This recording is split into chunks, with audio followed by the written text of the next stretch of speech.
Hi guys, I'm going to give you guys a little bit of time to join in. Don't forget to like and share the live.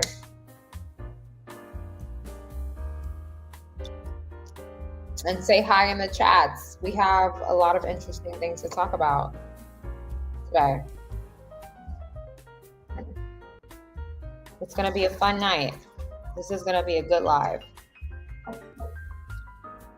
Hi guys, TikTok, what's going on? Hello, ladies and gentlemen. Interesting topic for today. We're going to be talking about divesting. Hi. Hi guys, I love you guys. I hope you guys had a wonderful week so far. Tomorrow's Friday. So we're almost there, guys. We're almost at the weekend where you can chill out and put your feet up a little bit, right? So tonight is a very interesting conversation. I literally cannot wait to get into it. It's going to be really good. Do not forget to like and share the live. Like, share on YouTube, on Facebook, share to your Instagram stories. I would appreciate it. We got to get these good messages out there.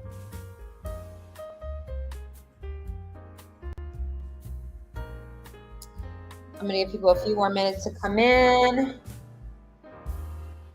and then we're going to get started.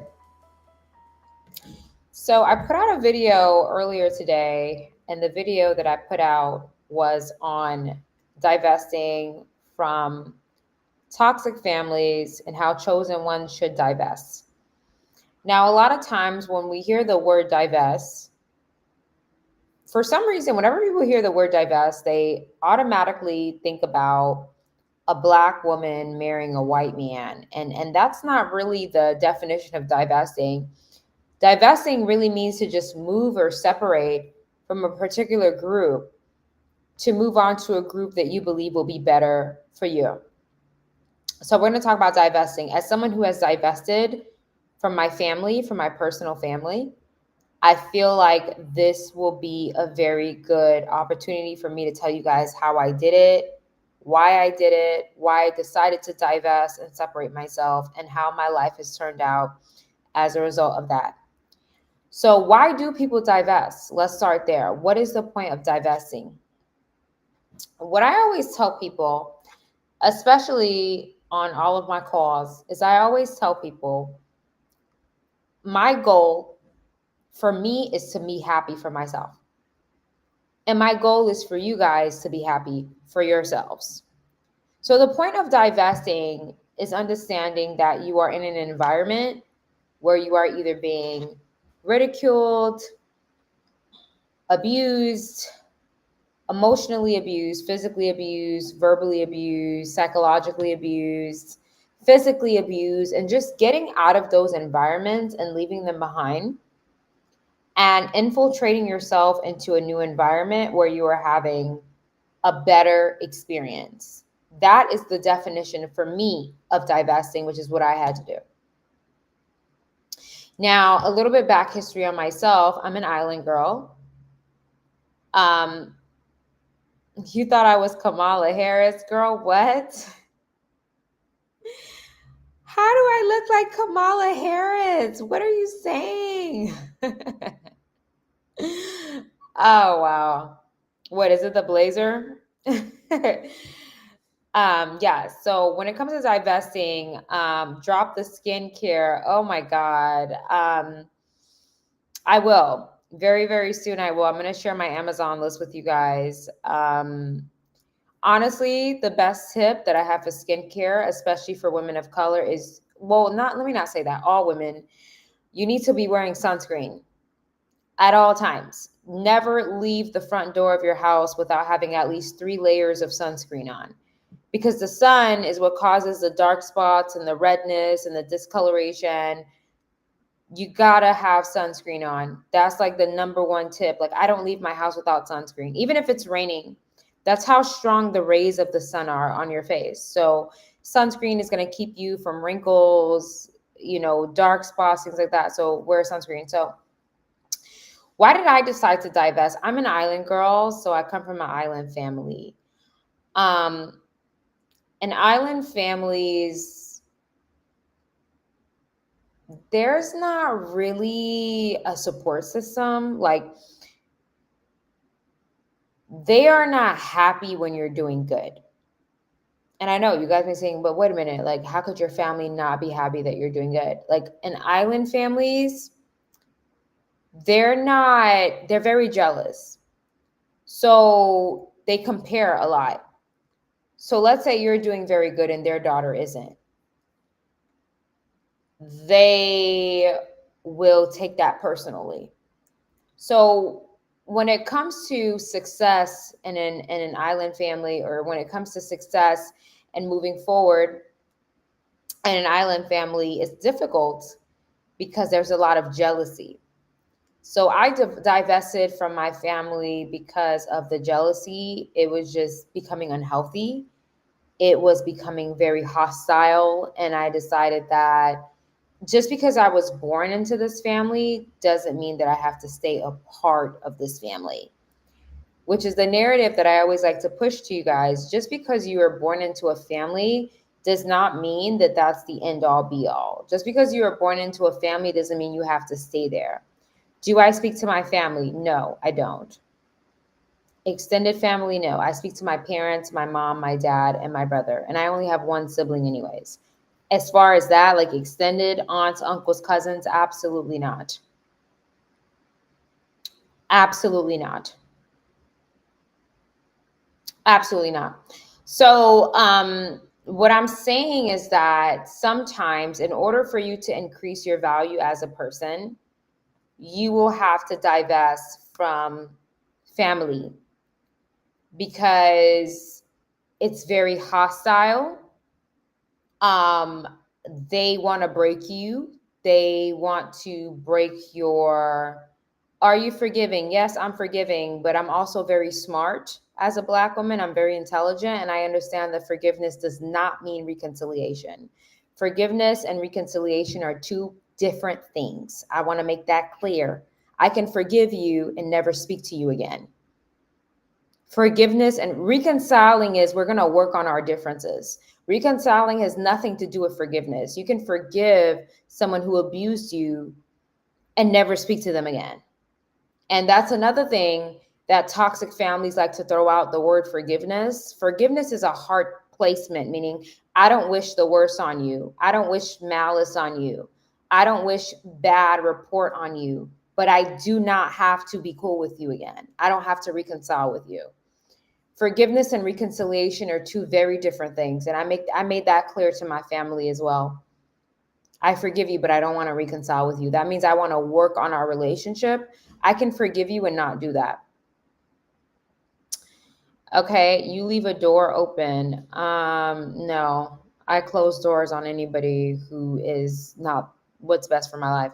So, a lot of people, again, they don't understand that reconciliation and forgiveness are two different things. Like, you can completely forgive someone. That does not mean that you have to get in alignment with that person and be cool with that person and go out and eat with that person. No, like, forgiveness is a heart placement. Reconciliation is not. But toxic people will try and use the forgiveness word and they will use it as reconciliation. Like, oh, if you don't want to be friends with me anymore, then you didn't forgive me. That's a lie. I can forgive you and still not be friends with you because these are not contacts.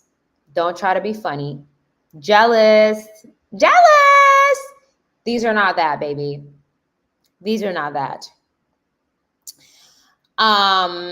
So like I said, again, you see, and it's always another Black woman. Do you see what I'm saying? It's always someone from your community that's trying to tear you down. It's always someone who looks like you. That's the problem. That's why I divested. Exactly.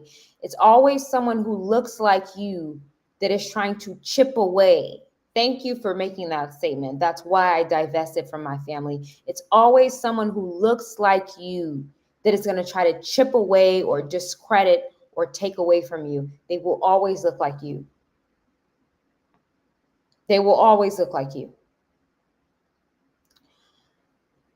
So yes, like I was saying, it's always going to be someone who looks like you. Always. It's always going to be another Black person that looks like you that's going to try to tear you down. Black men or female, male or female. It's always going to be someone who looks like you. That's the importance of divesting. That's why I keep pushing the narrative. Divest. Get used to other cultures. Learn other cultures. Get to know other cultures. Okay, just because your family is not around you anymore does not mean that you won't be able to reach your goals. And a lot of people are afraid to divest because they feel like if I don't talk to my family anymore, I'm not going to make it. Why would you feel like you wouldn't make it? Your success is not in the hands of your family. Your success is in your hands. So why would you feel like you wouldn't make it? God is holding your blessings, not your family members. So why do you feel like if you divested from your family members that you wouldn't make it? Why do you feel like that? That's ridiculous. You guys have to learn how to stand on your own 2 feet and stop being desperate for support. Hey girl, I remember you talking about humbleness. It stuck with me, but I forgot it. Oh, I was saying that humility is subjective. Humility is subjective. Selfishness is subjective. A lot of words in the English dictionary, they're in extremes. They're in extremes. So you can't really take it literally. It depends on the context that you're using it in. So for example, some people will say, if I can't step on you, you're not humble. If I can't break you down, you're not humble. If I can't make you feel less than, then you're not humble. If I can't chip out your confidence, you're not humble. Like a lot of people, humility is giving them the opportunity to bully you. And if they can't bully you, you're not humble. That's why I tell people humility is subjective. The word humility, it's subjective. Some people will say I'm humble and some people will say I'm not, because it depends on the context. It depends on the environment. It depends on where I am. Humility is subjective, just like selfishness is. A lot of people say being selfish is a bad thing. The word selfish is used in extremes, meaning you can't give yourself to everybody because you're not going to have anything left for you. You're going to be drained.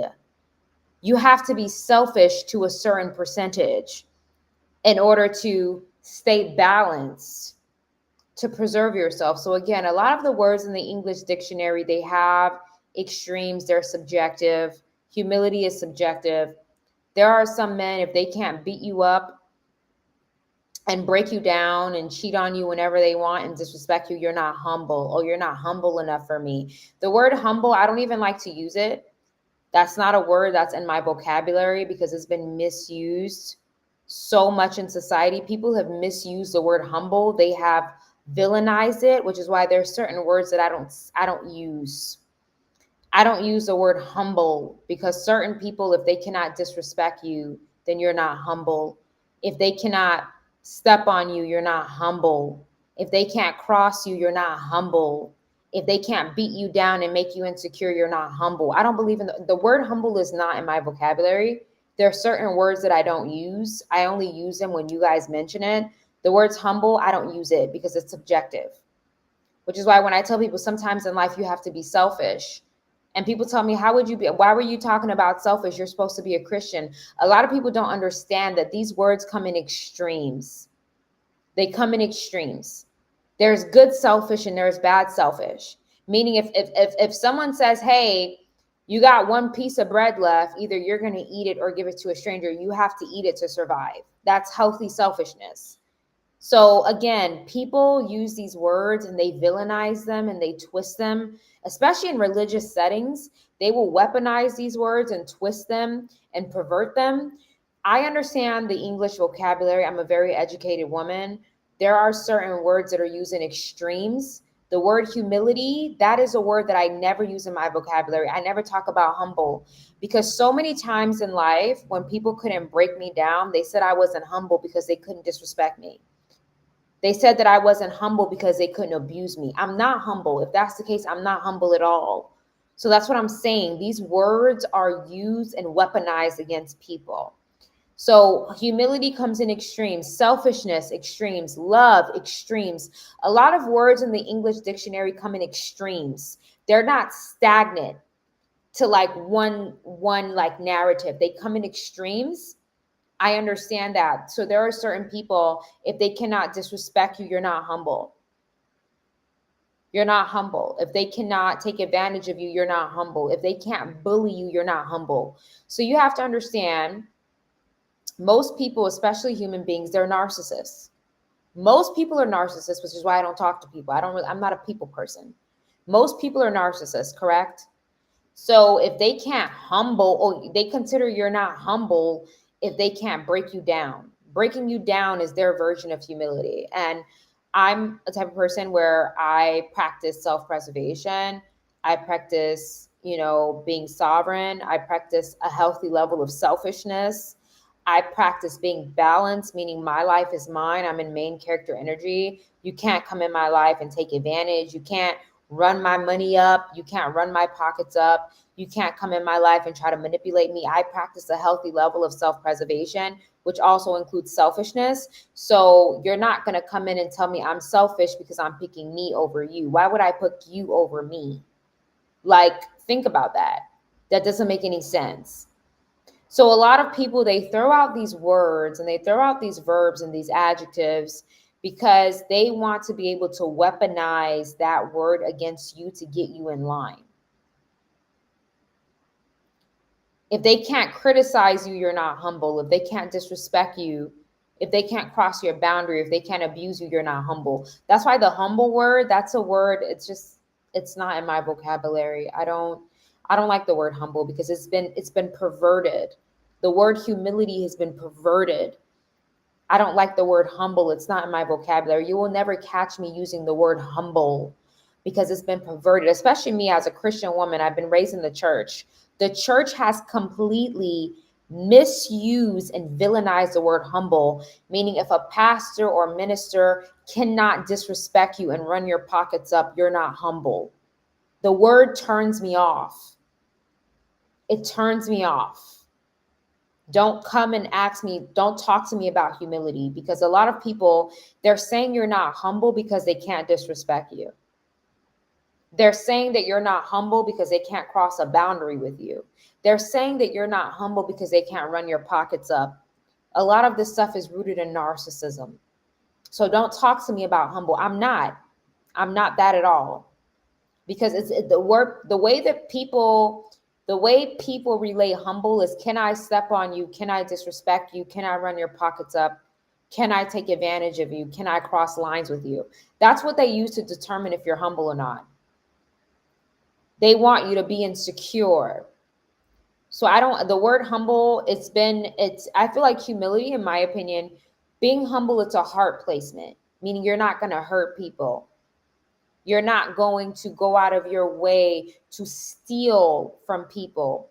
And a lot of the people who are preaching about being humble are the most disgusting people, who do steal and who do take advantage of people and who do think they're better. And how do you know if someone thinks they're better than people? When they take advantage and abuse people and they feel like they won't get caught.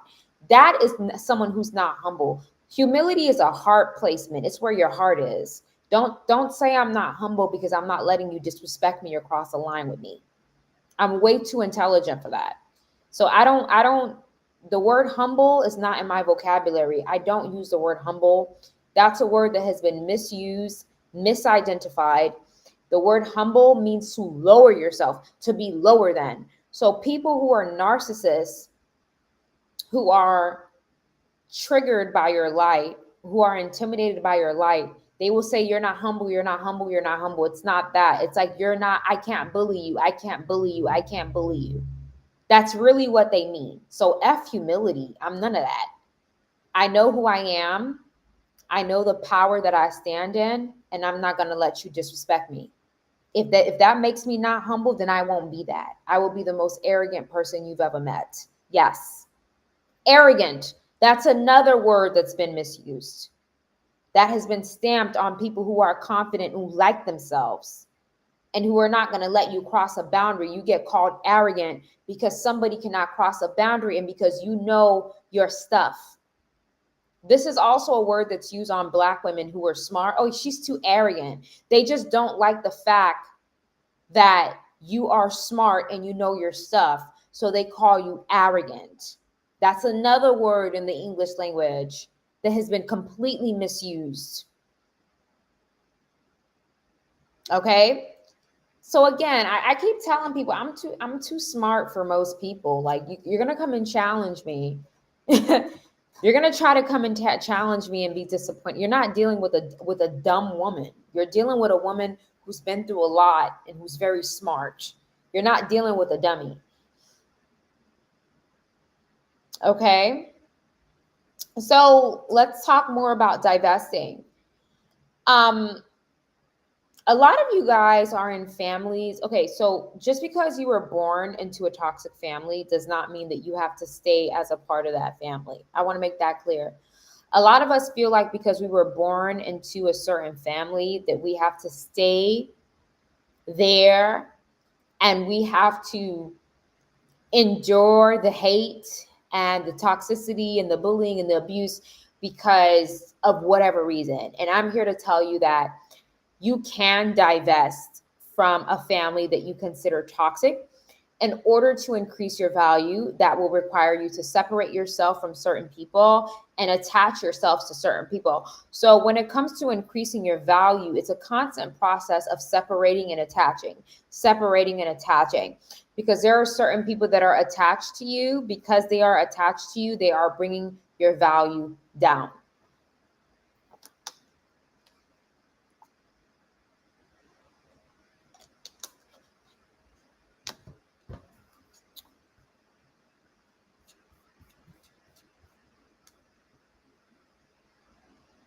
Okay.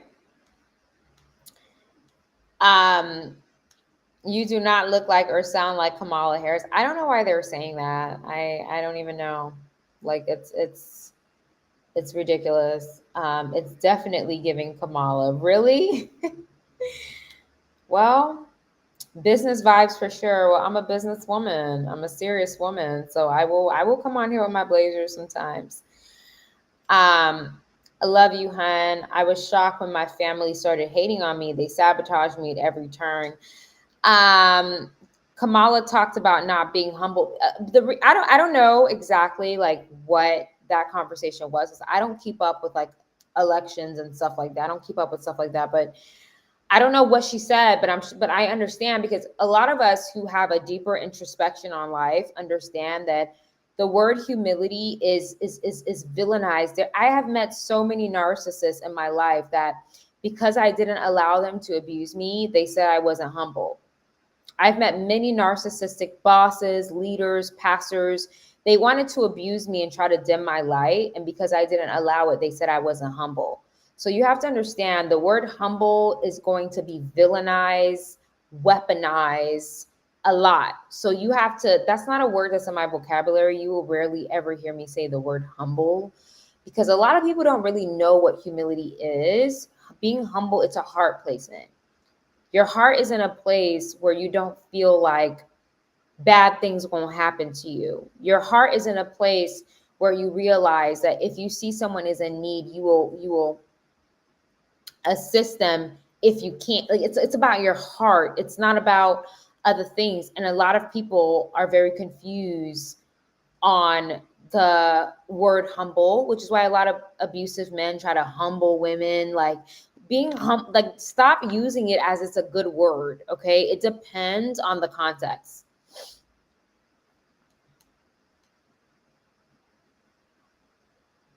What's the topic? So we're talking today about divesting from toxic family. Okay, society, people who Christian don't mean doormate. If they can't run your pockets up, you're the bad guy. Exactly. Exactly. Yes, if it doesn't serve their agenda, they will call you selfish. Exactly. Or tell you to be humble so they can feel better. Exactly. That's why I don't like the word humble. That the Jezebel spirit. Learning, she said, the abuse and try to not get caught, not humble. They call me arrogant. I truly didn't understand when this guy kept telling me to humble myself. Humble yourself is like, I don't want you to think you're all that. Like, I want you to feel less than who you really are. Okay? Or because you don't let people walk over you, they say you're not nice. Talk about demonic possession. I'm 51. Yes, Kamala vibes. Kamala is half Caribbean. I'm 51. This is so refreshing to hear. You speak with such emotional intelligence. I advocate, but I'm ridiculed for my boundaries, especially from religious leaders. Yeah, I don't recommend being around any type of religious leader that is going to try to abuse you. That's a narcissist, and many of them are. You have to pay very close attention to them to make sure that they are not. Yes, I'm Caribbean as well. I am a Caribbean. They misuse the word humble to be beneath them. Yes, they want to be better than us when it's the opposite. Exactly. So I don't use the word humble. It's not a word that's in my vocabulary. When people say it, it kind of irks me a little bit because I feel like a lot of people misuse it. For example, if someone feels like they're inferior or insecure around your presence, they will say you're not humble. Like they will label it as that because you're making them feel some type of discomfort. So the humble word is, I don't like that word. I don't use that word. I don't use the word humble in my vocabulary because it's been thrown completely out of whack, and I don't like it because it's not. Family will disrespect you in person, but when you cut them off, then they see your worth and try to force you to talk to them. I don't think that they ever see your worth, India, when you cut them off. I don't think it's that they see your worth. I think that the most families are narcissistic. So when they see that they no longer have access to you, they don't have supply, and you were the best supply. And the fact that they cannot be abusive towards you anymore, they're acting like they see your worth, but they really don't. They just want that access so they can abuse you. Keep your distance from people who always downplay your accomplishments. Exactly. Exactly. I mean, a lot of people are never going to give you your flowers, and you have to be comfortable with the fact that a lot of people will not give you your flowers. They're never going to give you the props and give you the acknowledgement and respect that you deserve. They will always want you to feel like you are lower than them. And that's the main reason why I divested from my family, is because I definitely feel like I am the chosen one of my family. And because of that, I had to endure a lot of emotional abuse.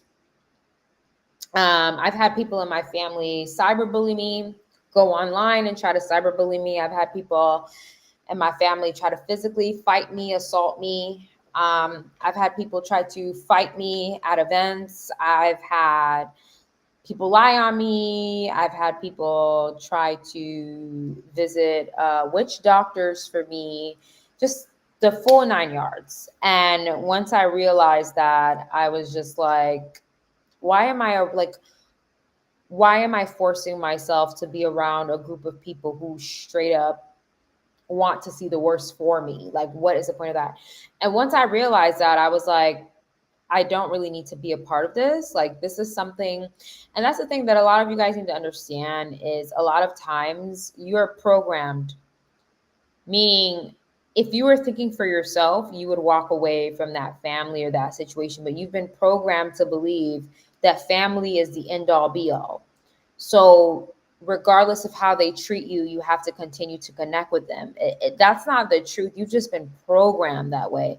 A lot of us have been programmed based on, a lot of us have been programmed based on our culture. So me coming from island culture, abuse is normal in island culture. Like abusive family members, jealous family, envious, wicked, vicious family. Like in my culture, you're supposed to accept that. You're supposed to accept that bad behavior. You're supposed to accept the disrespect. That's island culture. You're supposed to accept that. And in my culture, no matter how abusive someone is to you, you're supposed to stay. But when I went through my spiritual awakening, I realized that I don't have to accept that. Like, I don't have to keep someone around who is trying to bruise my heart constantly because they're family. Like, that doesn't make sense. It, like, when you say it out loud, It doesn't make sense. It doesn't make sense. But we're taught that we have to keep certain negative people around who are trying to break us and dim our light because they're our family. That is demonic. That's demonic. That is demonic.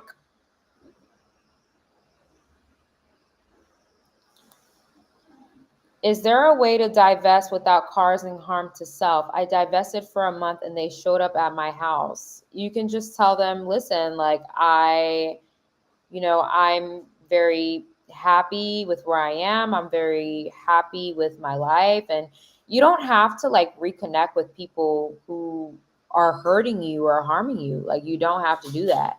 Like, again, that is your choice and your decision. How about, okay, confirmation. I'm Caribbean. My sister practices and feels like they use it against my marriage. I can relate with Caribbean family. Family is horrible. How about SA in the family? It's so common. That's another major thing is dealing with SA and families and people knowing that the person did it, but they're not behind bars and they're still at the cookout, and you're just supposed to accept that. And when you tell people that that certain thing happened to you and that this person did abuse you, they literally sit there and act like you're lying, or they tell you that what you're saying isn't true, or you're making up stories. Like, it's literally so much toxicity. Like, imagine you're going to your parent and telling them that someone abused you, someone SA'd you, and they tell you that you're lying, or they tell you that you're making up stories. Like, this is stuff that happens to a lot of us. So we have to learn to get to a place where we're solid enough in ourselves to say, I want to be happy. And these people and these relationships are not making me happy, and I'm going to separate myself from them. And don't feel bad for separating yourself from it. That's what I want you guys to understand. A lot of people, like, for example, when I get on calls and I talk about divesting, a lot of people feel bad for divesting. Like, oh, well, what if they feel like I'm this? What if they feel like I'm that? It doesn't matter. At the end of the day, do you want to be happy? Do you want to be happy? That's all it comes down to. Are you happy? And if you're not, and you're around people who are adding to your misfortunes, then you should at least, try to get away. Like, for example, with me, with my family, before I stopped talking to like aunts and uncles and stuff, I think I shared this story with you guys several times about that baby shower that I went to when I was 17, and I had that cousin. Like, I think I was 17 and that cousin was 40. And she literally tried to physically assault me at this baby shower. Do you guys remember the story? If you guys don't remember it, I'll tell it again. Let me know if you guys remember it. If you guys don't, I'll tell it again. But from that moment, that's kind of when I didn't divest yet, but that's when I kind of realized I think I have to start getting away from these people. I don't feel like this is the best place for me. Oh, you didn't hear it? Let me check the comments on YouTube. Did you guys hear the story when I talked about that? Okay, I'll talk about it again. Okay, so basically, I have a very, very large family.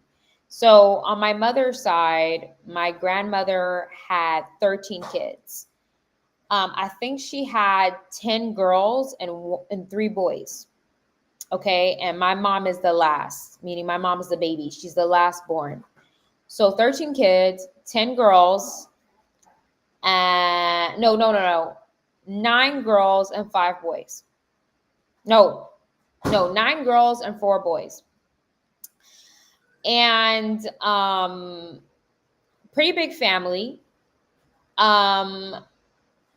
So it's a lot of us. So it's a lot of grandchildren and things like that. And again, with island families, it's a lot of toxicity, it's a lot of abuse, jealousy, all that stuff. And growing up as a toddler, I don't really know too much about how it was with them because I was also with my grandma. I talked to you guys about my grandma a lot.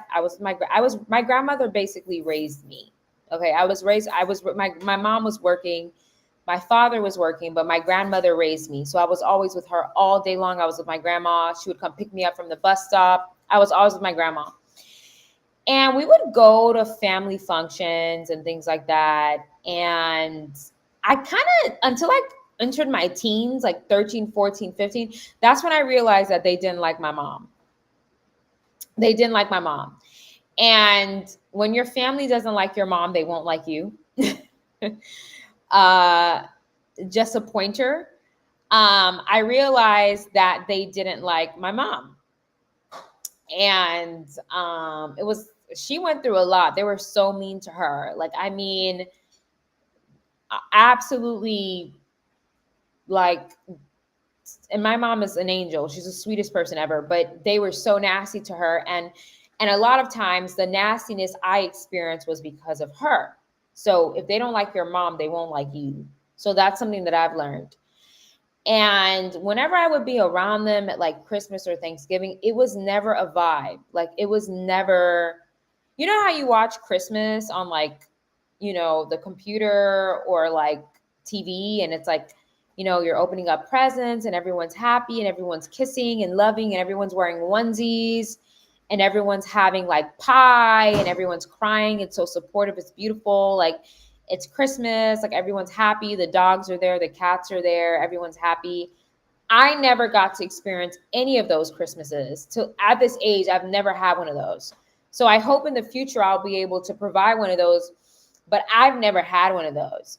So it was always like fighting. Like, someone was always fighting or yelling at someone about something, or it was a lot of jealousy, fighting, getting physical or arguing. It was always like, I remember growing up, for me, holidays were always a disaster. It was always a disaster because everyone hated each other. So it was never that positive vibe. It was just negative. And for me, I think I drew the line when I had, this is going to be a long story. Do you guys want me to get into the story, or should I just continue on the topic? Because this is going to be a long story. Like, I'll probably knock it out in 10 minutes to kind of summarize why I've divested from family. But do you guys want me to tell you? I can tell you guys if you want. You guys want me to tell you? Okay. So, I'm going to try to summarize it as much as I can. So, okay. So in island culture, there's a lot of colorism. So, wherever island you're from, St. Thomas, Haiti, Jamaica, Barbados, whatever, Guyanese, whatever, there's a lot of colorism. And my mother happened to be the lightest out of everyone, with blonde hair. She was born strawberry blonde. So when she was born, a lot of people in my family, or my mom's family, was uncomfortable because when my mom was born, they were like, why does she look like this? Like, people kind of started to think that my grandmother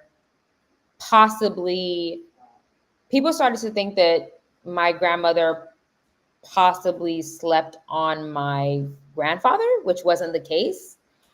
But they started to feel like she probably slept on him because of the way my mom came out looking. And she looked very exotic, like strawberry blonde hair, like a light-skinned Black woman with light eyes and strawberry blonde hair. And when she was born, all of her sisters and brothers, or her father, was accusing her mother of stepping out because of the way that my mother looked when she was born. So as she grew up, it was a lot of envy through her brothers and sisters. Me and my mom are completely different. I don't play games with people. I am not as nice. I'm not interested in being nice. I'm not interested in making people comfortable. I don't care. I'm a little bit mean. My mom is the nicer version, meaning she gives people passes and she gives people chances. I'm like, no, Like, I'm just not like that. We're completely different. But growing up, I kind of saw the way that they treated her was different from the way they treated everyone else, meaning she got like the rougher part of the stick. They were more like nasty towards her. Jealousy, exactly. Purpose, yeah, jealousy. And because they were like that towards her, I had to be a receiver of that jealousy from aunts and uncles and cousins. A lot of my cousins, they were jealous of me because of the way I was raised. They were jealous of me because of the way that I looked. They were jealous of me because of the fact that my father was in my life.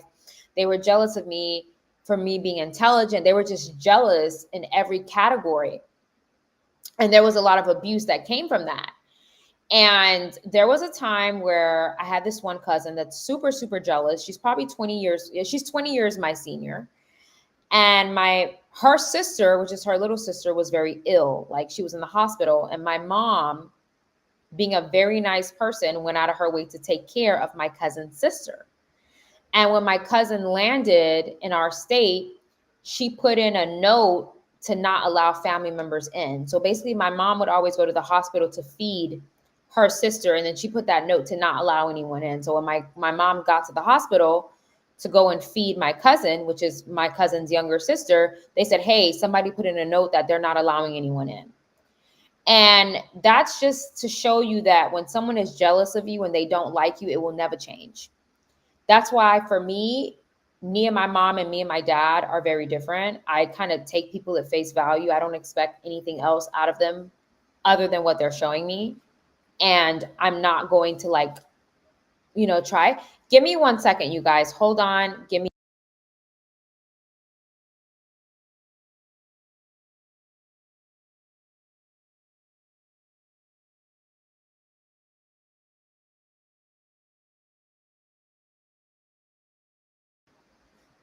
Yeah. So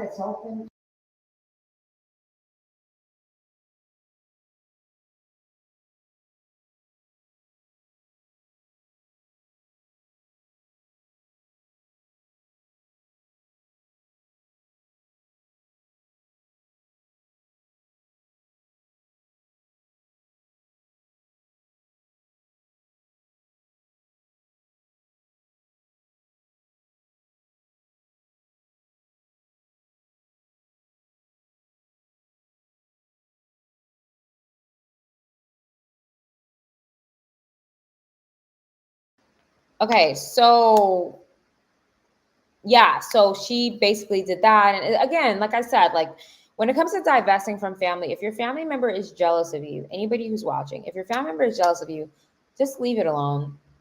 Just leave it alone. Don't like try to say, okay, maybe I'm not nice enough, or maybe I should be nicer, or maybe I should be more accommodating, or maybe I should be, just leave it alone. Like if a family member shows they're jealous of you, leave them alone. Like don't try to push and see if you're sweeter, they will treat you better. That is what my mother spent a lot of her time doing. And that's why my family started to look at me like I was an alien, because I had no interest in volunteering for them. I couldn't stand them. Yeah, I can't stand them till this day. I don't want nothing to do with them. I think they're trash.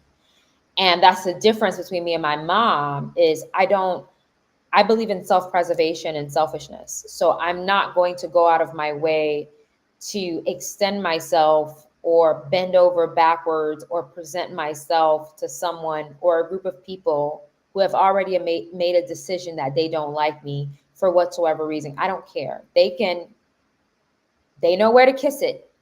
And that's kind of what shocked them, is the difference in personality, the fact that I just don't care. They don't understand that, because it's like, you know where to kiss it. I don't want you around me. Get out my face. I could literally not speak to you for the next 55 years and not care. Get out of here. And they weren't used to that, because my mother's the auditioner, and that's why it's important for you guys to be confident in yourselves. If someone is treating you badly because you're beautiful, if someone is treating you badly because of what you have, tell them that they know where to kiss it. They don't pay your bills. And that's the mindset I have. You don't pay my bills, so I never have to speak to you. Like, you're not in charge of my blessings. My blessings come from God. They don't come from you. I don't need you around. Like, I have to want you around. And that's my mindset. I don't need people around. I have to want you around. And when you approach people and family with the mindset that I don't need you around, I have to want you around, you get a different result. Because that person is going to be on their best behavior when they realize that she doesn't need me. She has to want me. I have to be invited in. Correct? So again, this cousin that did this whole thing with the whole hospital thing, when I heard about it, like, look, for me, I've always had loyalty engraved in me. I'm a Leo.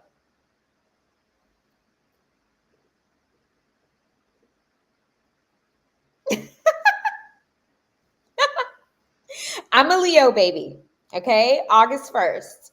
So I have, like, my loyalty is like rock solid.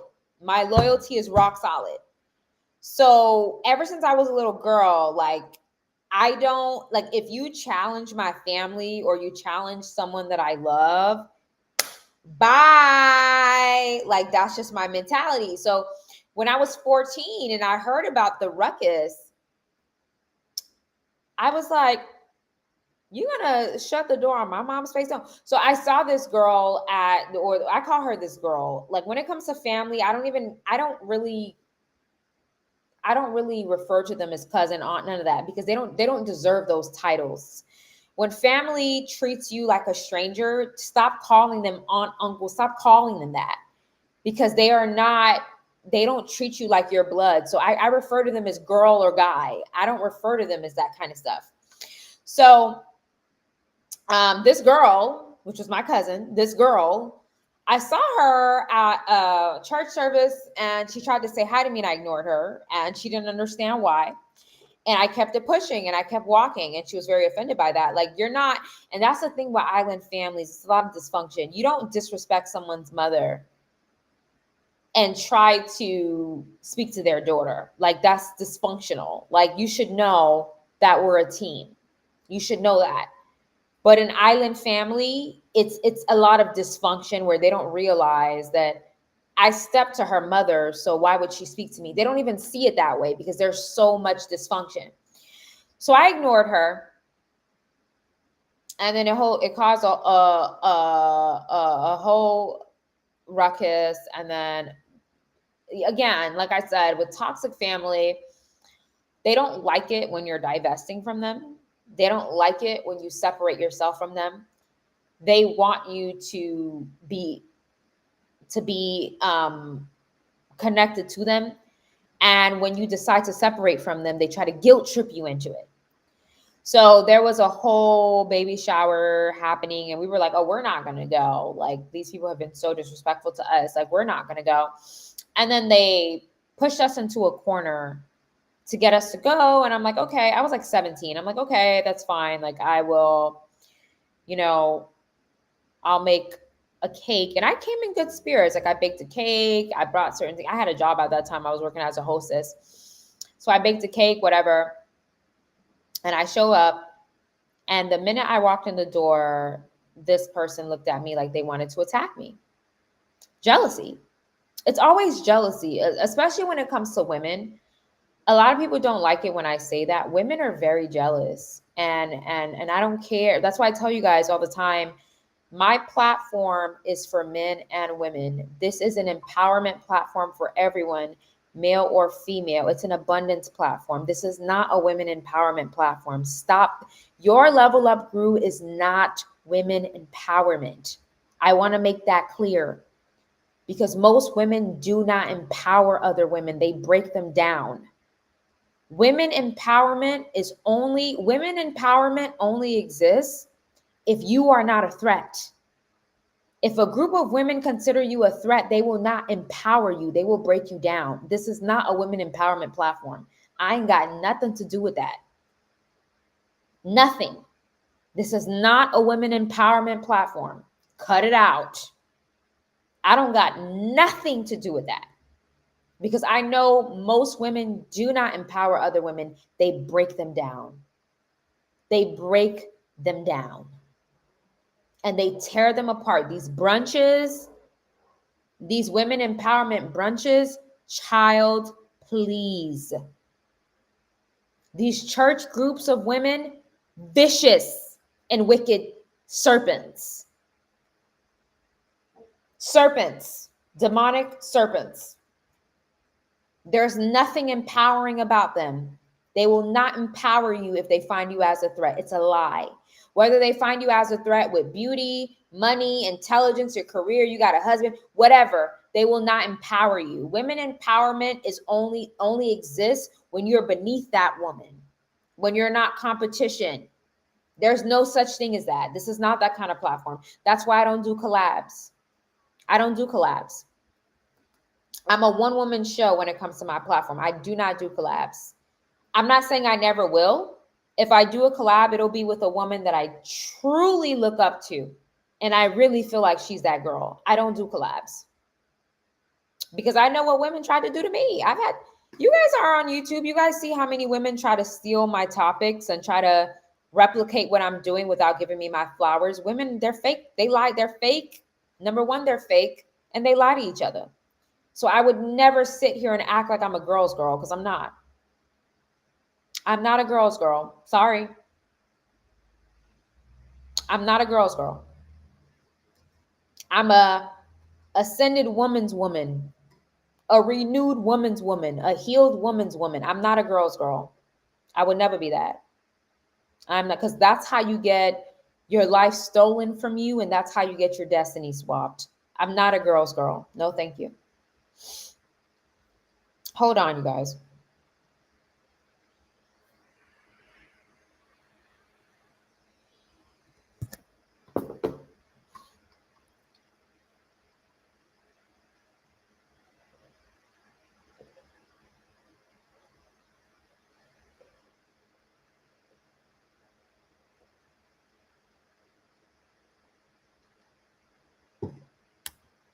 There's no such thing as girls. There's no such thing as girls. I don't do collabs. I don't do none of that. I don't know, y'all. It's like I'm getting older now. I don't like that. I don't know where to start. I just feel like a lot of women, they don't like other women. Women do not like each other. They don't like each other. They don't like each other. And they'll never admit it. They don't like each other. They do not like each other. And they're very jealous of each other. So I don't do women empowerment. Like, I hate when people are like, oh, I love your women empowerment. And I'm like, baby, who on earth told you this was a women empowerment platform, honey? This is not that. I don't know what you guys are talking about. I'm not a girl's girl.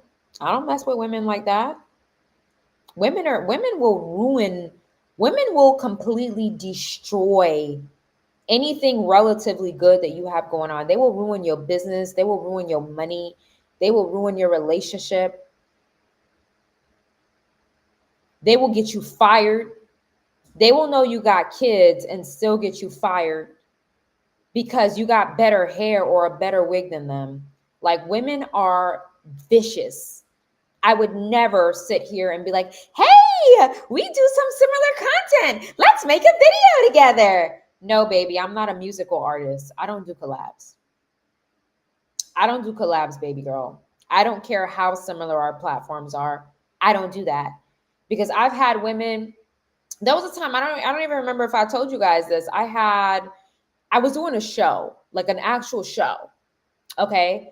And I had production and I had cameramen, production, people doing lighting, people doing mics, people doing videos, hair, makeup, a whole production, because I wanted to do a show at that time. I won't tell you guys the name of it, but I was doing a show at that time. And I live in Florida. So I was getting a lot of the biggest women that are really popular in the industry. I wanted to like interview them and give them their flowers, because that's the type of person I am. Like, if a woman is doing her thing, I'm going to give you your flowers, because I admire hardworking women. I admire women who go against the status quo. I admire women who are not average. And half of these girls that I invited on my platform turned on me. And I didn't even know them personally. I had this one girl that I invited on the platform. Out of the blue, she started dating the photographer. And a week later, when I tried to ask him for my videos and my photos, he didn't want to send them to me. He was being like weird and flaky with sending me my videos. And then I find out that she's dating him. And I finally message him and I'm like, hey, like, I paid you a lot of money for these videos. So if you don't send them to me, I'm going to sue you because I work hard. But then, and that same girl that I invited on to interview, she started dating him and she blocked me on everything. Like, she stopped talking to me. I've never had a problem with her. I didn't even know her like that. I think we went out and had dinner once before I interviewed her, just once. And the dinner was like an hour and she was already jealous. And I invited her on my platform because I admired her and I thought she was a hard worker. And then she started dating this guy, the videographer, and he started acting funny and cold. He didn't want to send me my videos. And I'm like, this is like a business. And it's weird because this videographer, I've brought him clients, like celebrity reality show clients. I've brought him before to take videos of. And I'm like, and then I find out that they're dating. And I'm like, and when I finally told him, hey, like, I need my stuff, like, I paid a lot of money for this, he finally sent it to me and he didn't edit any of it. I had to edit it. And then they're dating. And then she does all of that. And then a week later, she messages me and says, hey, I'm going to do a show. And then she tells me that her show is going to be in the same building as mine and using the same videographer and lighting as mine. And I'm like, this is why I don't mess with women. This is why. And I'm not embarrassed to say that. I'm not a girl's girl. I'm not a girl's girl. I can 100% say that. I've had women try to destroy me. I would never lie and come on a platform and say, girl. I am not that. I don't trust women. I don't trust them at all because their insecurity levels are so high that they will do anything to destroy a woman they find as a threat. And when it kept happening on this platform, I just stopped. I'm like, I'm not gonna, like, because this platform was supposed to be women based. And I'm like, I'm not doing nothing that's women based anymore because women don't even like each other. So I'm not even going to, women don't like each other. They don't like each other. So I'm not going to I'm not that narrative. I was younger at that time. That was 5 years ago. I literally have all the footage. I wish I could show it to you guys. I have all the footage. It was fully edited, copyrighted. Like, I wanted this to turn into like a reality show. Like, it was really going good. And then when I realized how vicious women can be, I realized I am not trying to create anything that revolves around women because they are so mean and competitive and jealous and threatened. They're not going to say it, but that's how they are. And I'm like, no, I don't need it. I'm a one woman show now. Like, I've gotten so many emails for, hey, let's collab. No, not doing it. I got to protect myself. They will get you fired. They will know you have a newborn baby and still fire you. Like, women are vicious. And society, we were programmed to believe that women are more harmless because men are physically stronger, but women are just as vicious as men, just in different ways. They will destroy your reputation. They will get you fired. They will plant seeds in people's heads about you. They will sabotage you. They will try to sleep with your man. They're just as vicious as men. I don't give women passes. Don't think because you're a woman, my guard's going to be down. They're just as vicious as men, but in different ways, and they think that you won't catch it. Okay? Yeah, like, she literally did that to me. I'm like, I never had a problem with this woman. Like, I thought we were cool. Like, and that's the thing with women is like they're jealous of you and you don't even know. So you got to divest. You got to divest, especially with my family. So back to this cousin or this chick that was doing all these things. I didn't say hi to her. Went to the baby shower. She tried to attack me at the baby shower. She tried to fight me. Um, And that's the thing. I'm not mad at my mother about this, because I love my mother and I love my brother and I love my father, and I know people make mistakes, but I'm very different from my family in regards to how I deal with people. The way that I deal with people is very, very, very, very particular and subjective. When I have come to the realization that you don't like me, and when I have come to the realization that you want to see me fail, and I've come to the realization that you want misfortune for me, my heart position towards you, it shifts. It shifts. The way I feel about you, it changes. It changes. I'm very particular with people. And when I realize that you want to see the worst for me, and when I realize that you don't like me, and when I realize that you are jealous of me or you have negative intentions for me, I turn into Corella DeVille, your worst nightmare. And the craziest part about it is I'll never revert back from that. I'll never revert back from that. Like, I don't care how bad the situation is. I will never give you that soft side of me again. It's like a light switch. It's scary. Once I've determined that you don't like me, I will be your worst enemy. Like, you will never get who I was again. Like, you will never get that of me. It's very scary how quick I can flip. And I do a lot of observation before I flip. I don't just flip on you. I'm like, wait a minute. Well, why did she do that? Well, why did she say that? Well, why did she do that? Well, why didn't she show up to that? And once I realize that you don't like me, it's a wrap. It's a wrap. Once I've realized that you don't like me, now it's a life and situation. I can't say the word on YouTube, but once I realize you don't like me, it's a life or situation. Because when someone is jealous of you, they can put you in a box. They can put you in a box. When someone is jealous of you, they can put you in a box. I want you to be very clear about that. I don't play games with jealousy and envy. When someone don't like you, they can put you in a box, and before you know it, you're on a photo with a bunch of white doves behind you because you let that person near you and you thought it was a joke. Now you on a photo getting photoshopped with a bunch of ghetto white doves, behind you because you underestimated that person's dislike towards you. You underestimated how much they didn't like you. And now you're on a photo with white doves behind you, a bunch of white ghetto white doves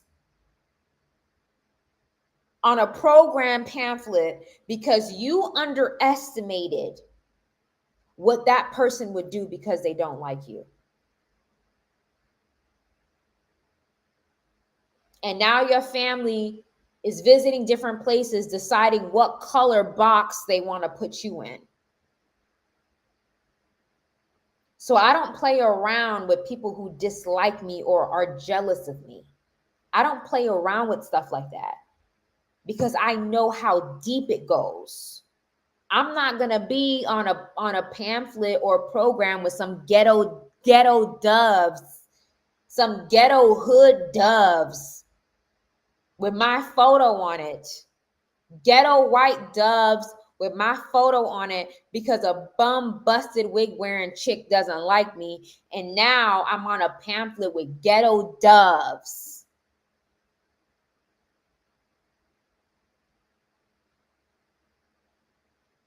And now you got a whole eulogy and people giving up saying nice words about you because you underestimated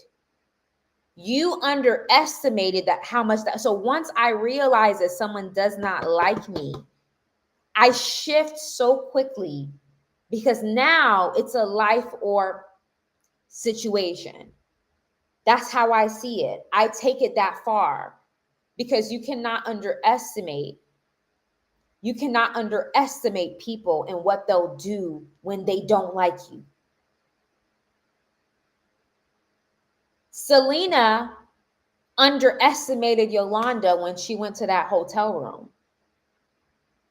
She thought Yolanda was playing with her. When she got in her car and drove to that hotel room, she thought Yolanda was playing games with her.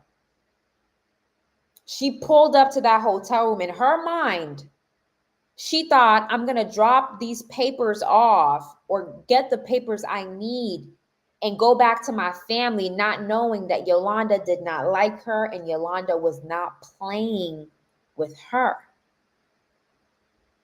You think she went in there thinking that she wasn't going to come out? She thought that Yolanda was playing games with her. When somebody does not like you, they're not playing games with you. So I'm not going to put my life on the line because you're a cousin or you're an auntie or uncle. I'm not going to put my life on the line because of whatever your title may be. I'm not going to put my life on the line for you. I will go to heaven when God calls me on his time. I will go to heaven when God says, well done, my child. You have completed your assignment, my child. Well done. Welcome home. And I will walk through the gates of heaven and know that my assignment was completed. And my legacy, which is what I'm building right now, these videos will live on for the masses behind me when I'm no longer here. But I will walk through those pearly gates and God will say, welcome home, my servant. And I will go home on his time. On his time. Not on another person's time. Not on a family member, friend, coworker. No. I'm not going to let that happen. I'm going to go on his time. When he says it's time. I will not allow myself to be a prey or a casualty to a jealous, envious family member who does not like me. I'm not going to go to heaven prematurely. And a lot of people go prematurely. It was not their time. That's why they get stuck in purgatory, because it wasn't their time to go. But you underestimated somebody. You underestimated that person. So now you had to go, and God's like, well, I was planning on her to leave 30 years from now, but it's unfortunate.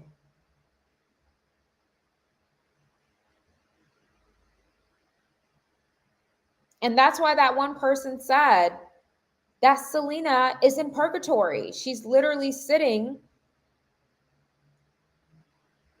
in a concert, in an empty concert. She's sitting and from what I've heard, she's sitting in an empty concert auditorium, waiting to go up and perform. And every time she's about to go up on stage, she remembers that she's no longer here. And there's no one to perform for. So her soul is just tormented constantly. When you let someone take you out, you get stuck in purgatory until God comes back. You're stuck. Because you were removed illegally. You were removed before your time, prematurely. So now you're stuck in a cycle. Her soul is stuck in a cycle. So she keeps thinking she's going to go on that stage and sing, but then she has to remember, oh my God, I'm not even in the land of the living anymore. And then she starts to cry. And then 10 minutes later, she forgets and she grabs her mic, and it just keeps happening until God comes back. So I'm not going to allow anybody to tell me that I have to stay connected to family members who do not like me and put my life on the line for the sake of family, which is another subjective word that I don't believe in. Because not all blood is family and not all family is blood. That's a subject for another time.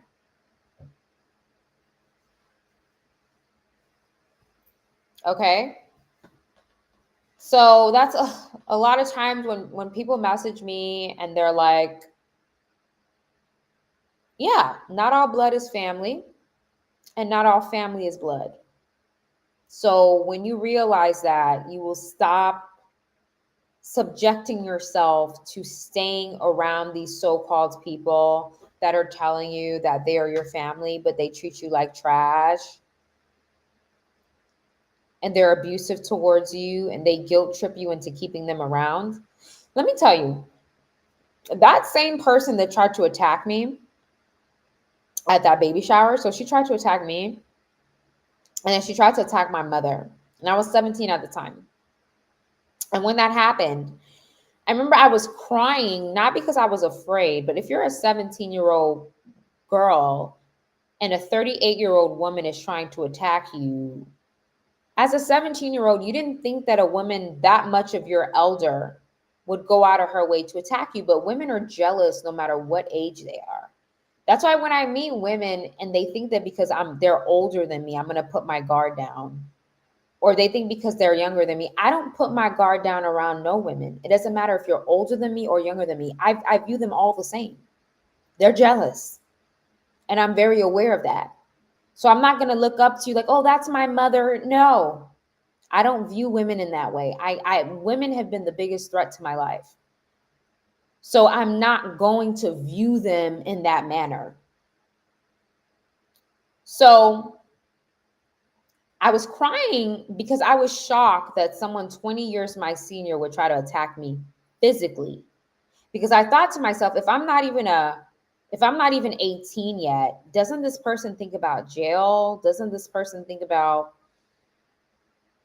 the legalities of things? But then I realized when someone is jealous, women who are jealous, they're very dangerous because they don't think about what they're doing. Their goal is to deform your face or ruin an opportunity for you in some way. Right?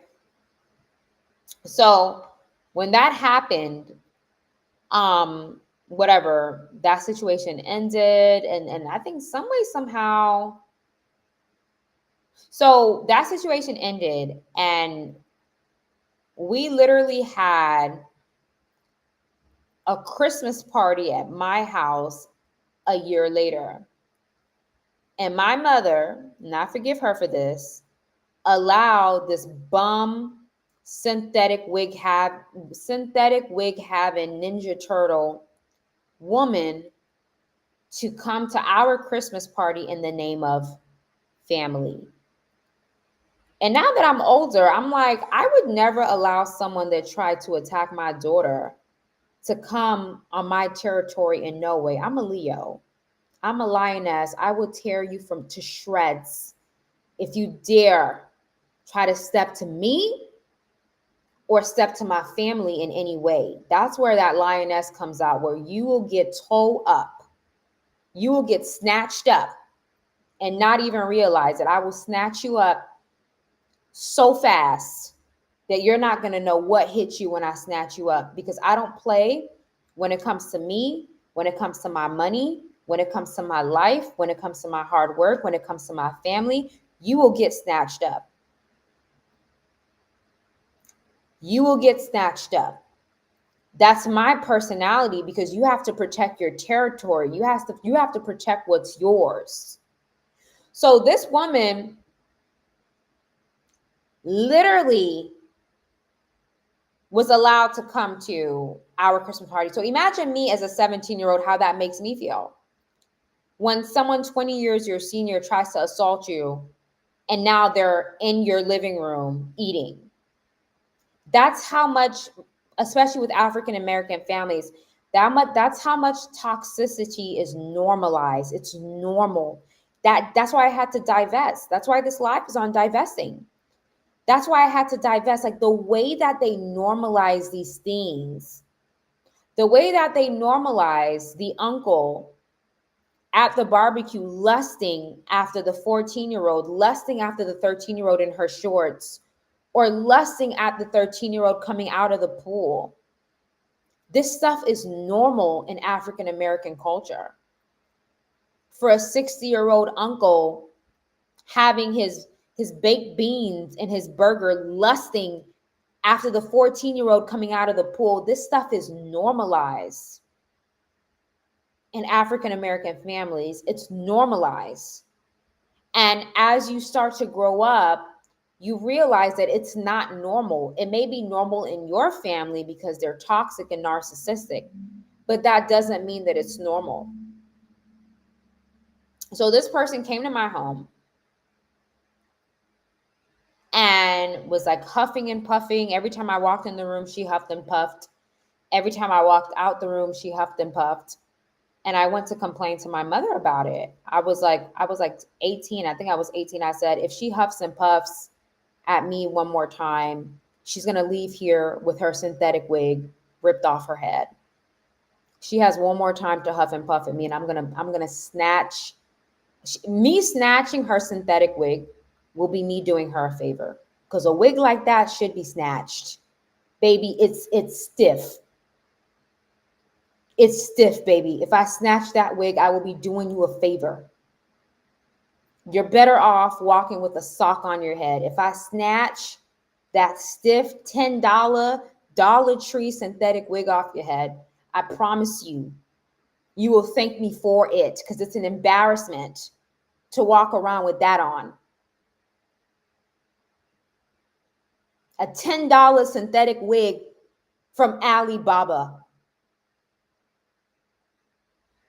I will be doing you a favor if I snatch that thing off of your head and throw it in the trash where it belongs. Or maybe I'll use it to scrub my pans, because that's how tough it is. I could scrub my pans with it. I can get that grime off my pans because that synthetic wig is so tough. Scrub my pans with it.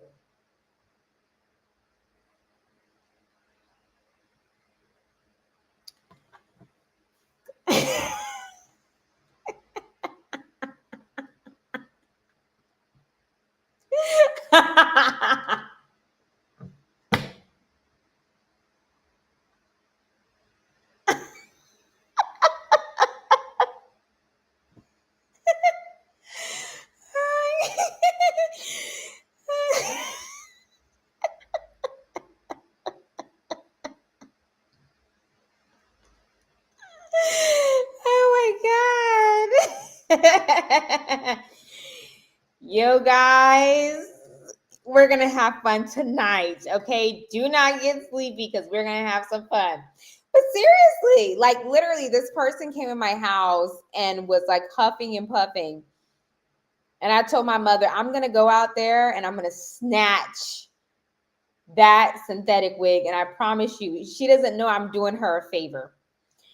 And they were like, oh, no, it doesn't. And I'm like, this person literally tried to physically assault me as a minor. And now they're in my house having baked beans and chili. And then she's huffing and puffing. But that's what I'm saying. Like, this is the kind of stuff that's normalized in toxic family units, which is why I divested. Like, it's not normal. Like, if I'm a parent, I'm not going to allow someone who tried to physically assault my child around my child.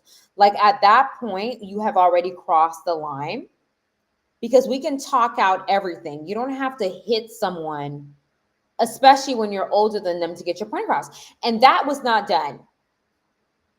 And that happened, right? Whatever. She came to my house, did all that nonsense, whatever.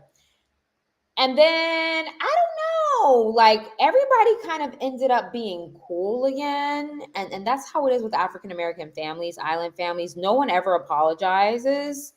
You kind of wait a couple months for things to calm down, and you just start talking like nothing ever happened. There's no apologies. There's just time, which is another toxic thing. You apologize or we don't move forward. I'm not moving forward with you because 6 months have passed. Don't show up to my property after 6 months like nothing happened, or I will call the cops and you're going to jail and I will accuse you of trespassing. If me and you left on bad terms and I have not received an apology from you and we have not come and met in the middle, you don't pop up to my property or I'm going to call the cops on you or I'm going to let my dog loose and he's going to bite you. And if I let him loose, he will bite you. And I will let him loose to chase you around my front lawn and bite a chunk of you, because you should have never showed up to my property knowing that we're not on good terms. I will let my dog loose in the front lawn to chase you and bite you in the butt, because you should never show up to someone's home that you knew you were on bad terms with without giving them notice that, hey, I'm sorry, I want to meet up with you. I'm going to bring us lunch. I want us to have a conversation. You don't just show up. That's when you let your dog loose. Your crazy dog that likes to bite people, your dog that likes to bite, let him loose when that family member comes on to your front door. Let your dog out in the front lawn, and they better pray that they can outrun him or her. They better pray they can outrun that dog. They better pray they can outrun that dog. Because then they will learn a lesson that you don't just show up without having a conversation that states that you want to make things better. Get that dog, let that dog loose. Let that dog loose. Let that dog loose.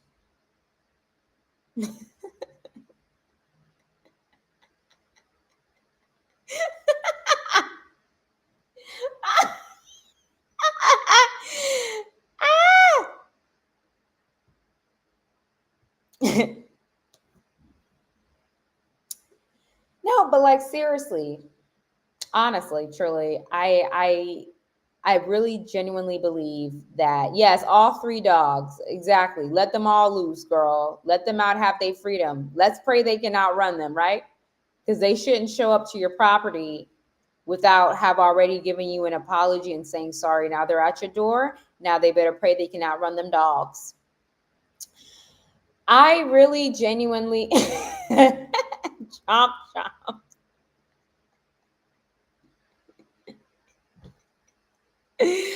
No, seriously, guys. Okay, I'm gonna stop joking. I'm gonna stop joking. I'm gonna stop joking, y'all. I'm gonna get serious.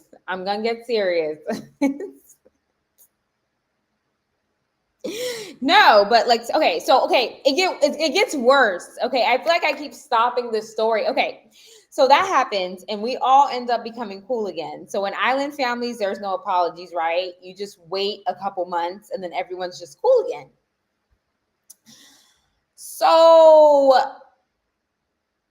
okay, that's gonna take way too long. I can't share that story, but basically, one of my mother's sisters, which is the mother of this lunatic woman, is very jealous of my mother and accused my mother of sleeping with her husband. My mom never did that. He's like 35 years her senior. And she did that. And my dad's like, what? Like, that never happened. But that's the thing. When someone is jealous of you, they create narratives. And this woman would sit with her daughter and her son. This woman would sit with her kids and talk about how my mother slept with her husband. And now I understand why this cousin was always trying to attack my household, because this lie was said 5 years before, because she didn't like my mother. So she came up with a lie and said that my mother slept with her husband. And that's the whole reason why, because in their mind, my mother was messing, and that never happened. So I think I posted this on my TikTok. For any of you guys who's following my TikTok, I said that when a woman is jealous of you, they will try to ruin your reputation. They want to ruin your reputation. So they're going to make up lies about you, and they're going to say things that didn't happen to make you look a certain way. Right? So that happened, and my mother called her and was like spazzing out on her, like, why would you accuse me of like sleeping? Like, that's ridiculous. Like, making up all these lies. And this cousin tried to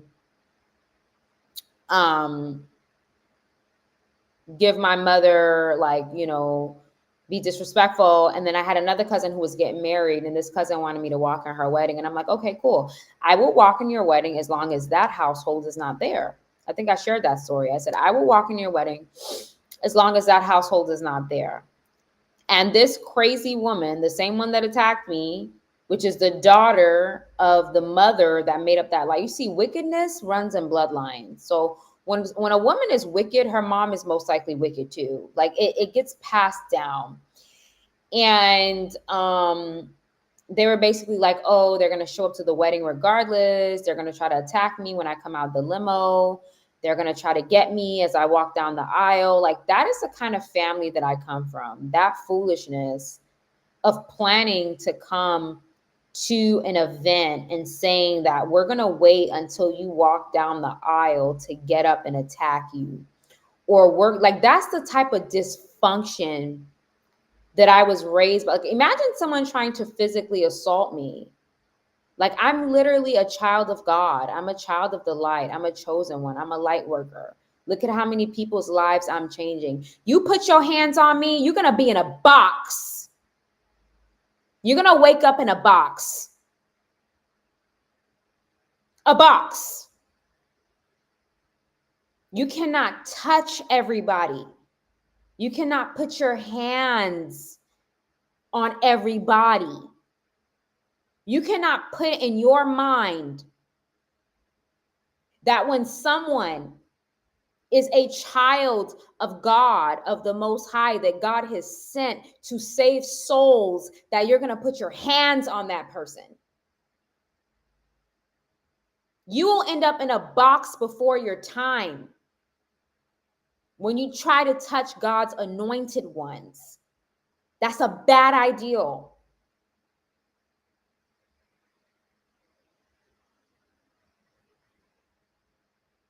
God is preserving someone's life to change thousands and millions of people's lives, and you want to go and try to touch that person? Not knowing that God is holding that person and preserving them to the side, because God is going to use that vessel. God is going to use that person. God is preserving that person's life, and you make a decision that you're going to put your hands on that person that God is set apart? Are you out of your mind?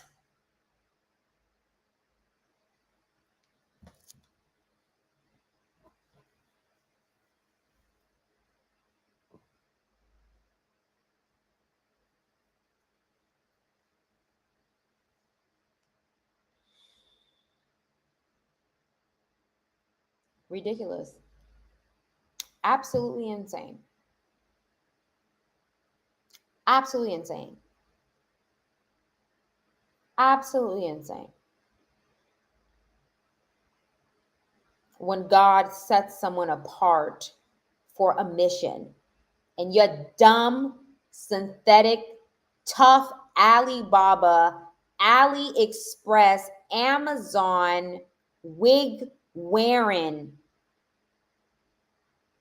person decides that they are going to make you the target.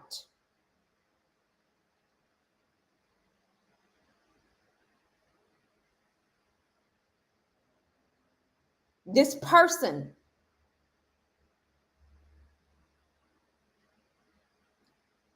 tough wig. You can use that wig to smooth out cement in your front lawn. The wig can smooth the cement. You can smooth the cement in your front lawn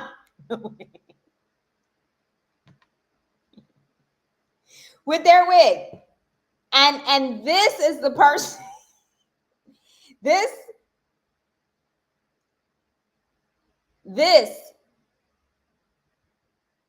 is the person, the cement smoothing wig wearing person.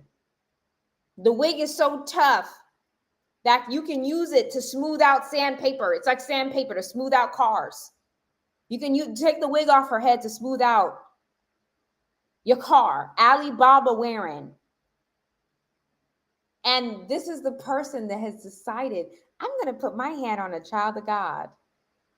I'm going to put my hand on the chosen one. I'm going to put my hand on the person that God has saved and set apart to change the masses. I'm going to put my hands on her. I'm going to put my hand on that person. Party City wig. Thank you, Em. Party City wig. Britney Spears wannabe. Wearing a Party City Barbie doll hair wig having Britney Spears wannabe busted wig. You cut your own bangs, busted, lopsided bangs, synthetic having, tough ends having, split ends.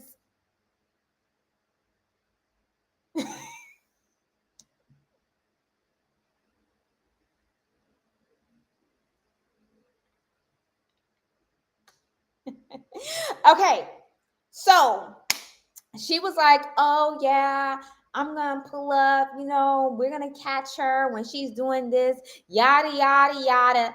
And it got back to me that she was planning on doing that, like literally 24 hours before the wedding. And my hair was already done. I already bought myself. I'm like, okay, I will not show up if this person is there. And remember, mind you, this person already got uninvited. Her and her family already got uninvited, but they still wanted to come,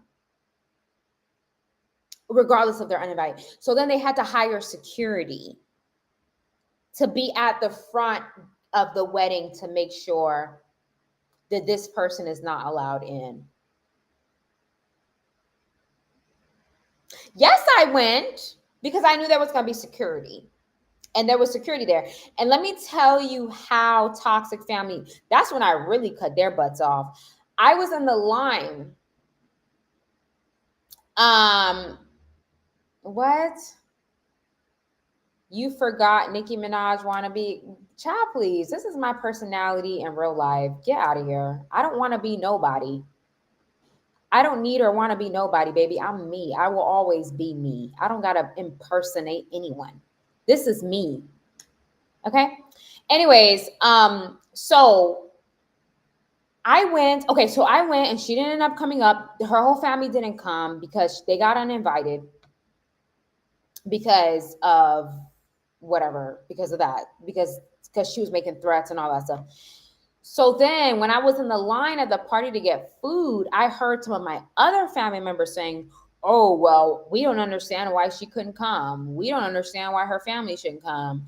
We don't understand why they didn't get invited. And these people have seen this woman try to physically attack me and my family members. Like, they've seen it, like, in person. But that wasn't enough.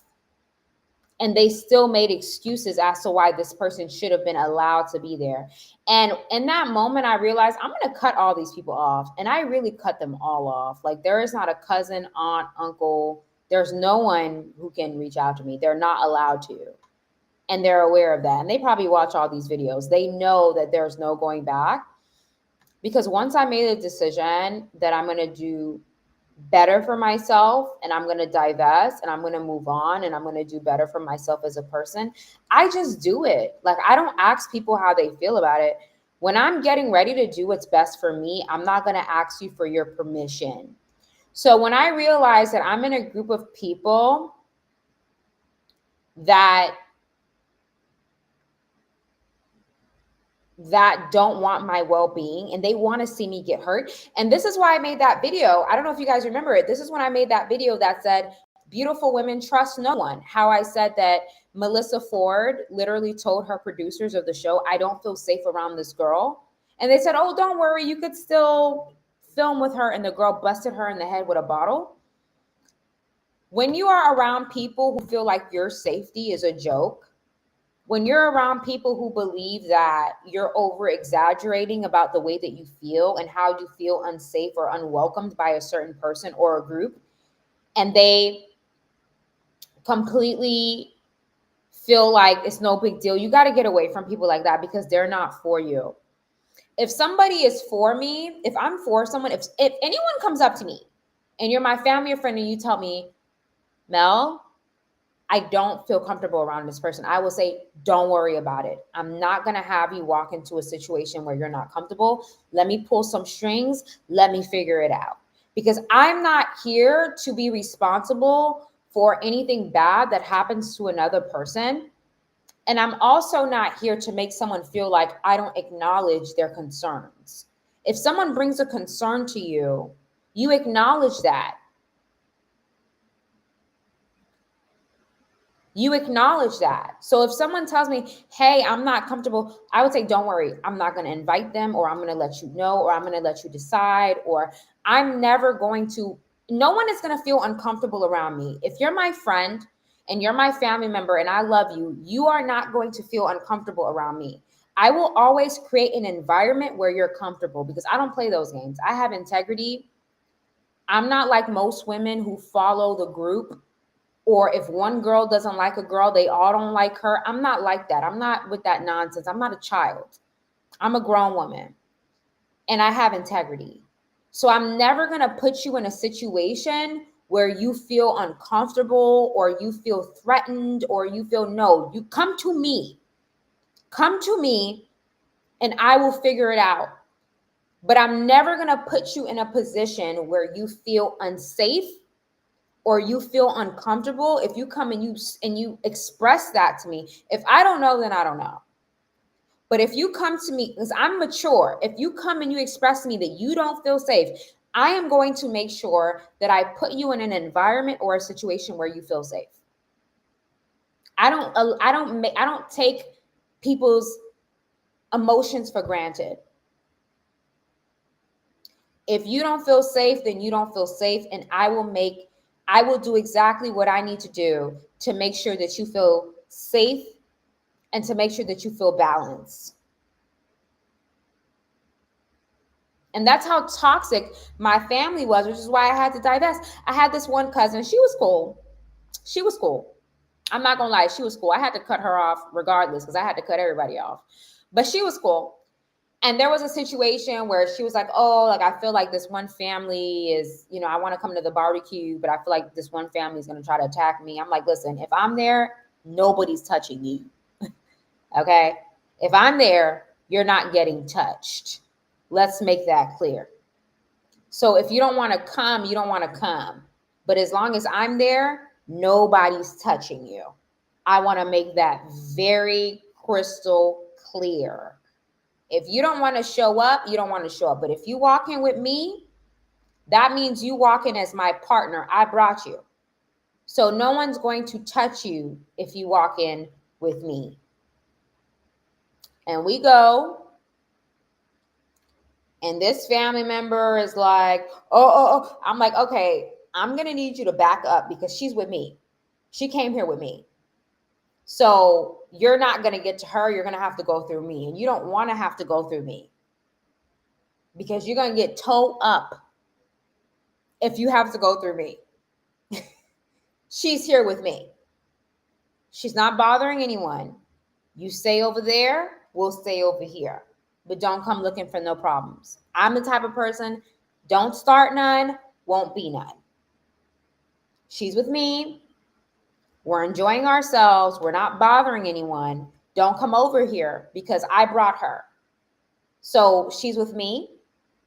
The coast is clear. You're not going to touch her. You're not going to intimidate her. You're not going to bully her. You're not going to come for her because she's here with me. And that's just my stance. But when I got older, I realized that people are not like that. Like, people will literally have you walk into a situation where they know you're going to get like exposed, or your man's ex-girlfriend or new girlfriend is going to be there, and people will literally purposefully let you walk into that. People will purposefully let you walk into that, and you're thinking that they were your friend, and the whole time they weren't. It was a setup. Like, for example, if you know that one of your friends does not like another one of your friends, why would you invite both of them to a dinner where you know that they're catty? Like, why? Like, people, exactly, Lone Wolf. People love drama, so they purposefully create these situations where they know that you're going to be attacked because they want to be able to see it. And when I realized, like when I heard them having that conversation while I was in the food line, I realized that these people really wanted this girl to be able to come to this event and attack me and my family, because they were very upset that she couldn't come. And I know that they weren't upset that she couldn't come. They were upset at the fact that they wanted to set us up to get attacked by this woman, and it didn't happen.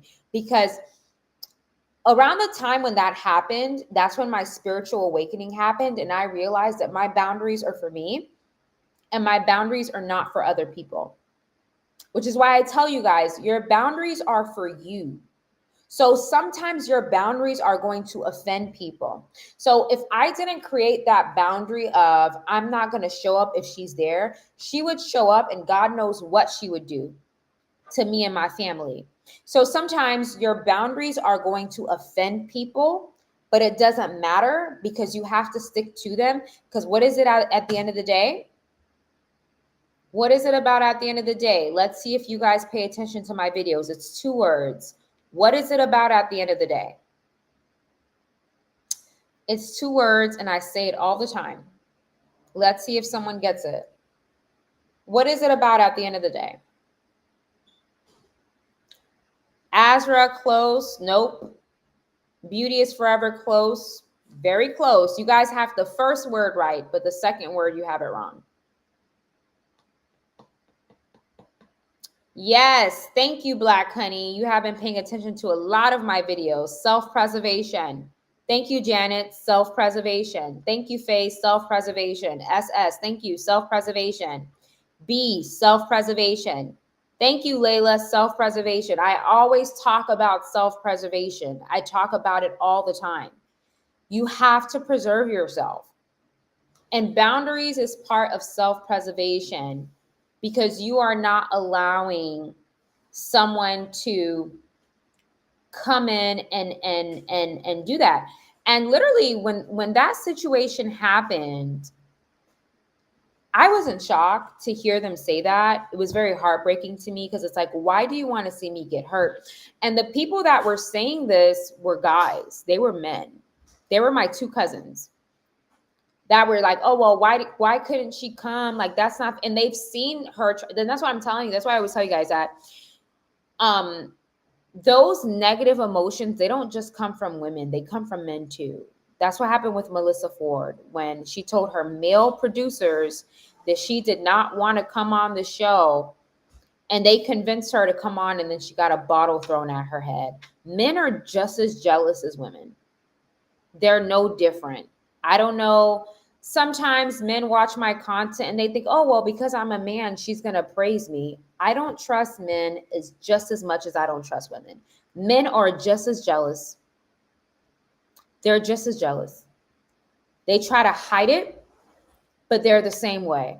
They're no different. They're no different.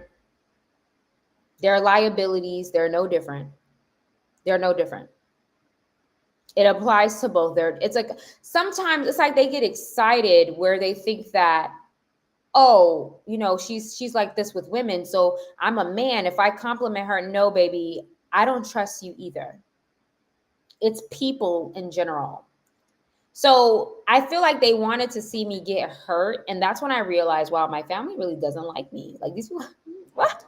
Wow, these people don't like me. They don't like me. And at that point, when I realized that, I'm like, why am I blessing these people with my presence? And I just stopped talking to them. And that was like 3 years ago. And when they try to add me on Facebook, I block them. I don't talk to any of them.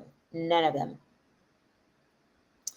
None. I don't want nothing to do with them. Please don't call me. I've had to block so many family members on Instagram. Please just don't. Honey, I blocked a 13-year-old cousin. Child, please. I don't want nothing to do with none of y'all. It doesn't matter how young or how old. I have divested, and divesting means no contact with anyone who comes from your family tree. Like, when you realize that they don't like you, there's nothing you can do. There's nothing you can say, act. They don't like you, and you just have to accept it. A male started rumors about me in medical school, and I had people who didn't know me or spoke to me talking about me. Yeah, men are just as jealous as women. They try to hide it because they're like sleeping with you. Men are just as jealous as women. I don't trust them at all. Oh my God, no. They are jealous. Like, it doesn't matter. Like, men are the same. Like, they're just better at hiding it. But men are just as jealous as women. And when you realize that, you're not going to deal with them either. You're also going to keep them at a distance when you realize that they are so envious.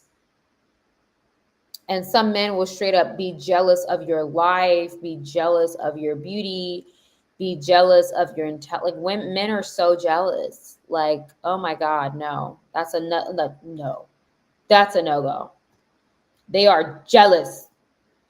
And they try so hard to hide it. They try to hide it. They think you won't see it. I stopped going to family cookouts. Yeah, girl, child, please. Ain't nobody got time for family cookouts. Oh, no. Sounds like he needs to study more if he has time to start rumors. It took me a long time to accept it, as I was so young and didn't know that guys participated. Yeah.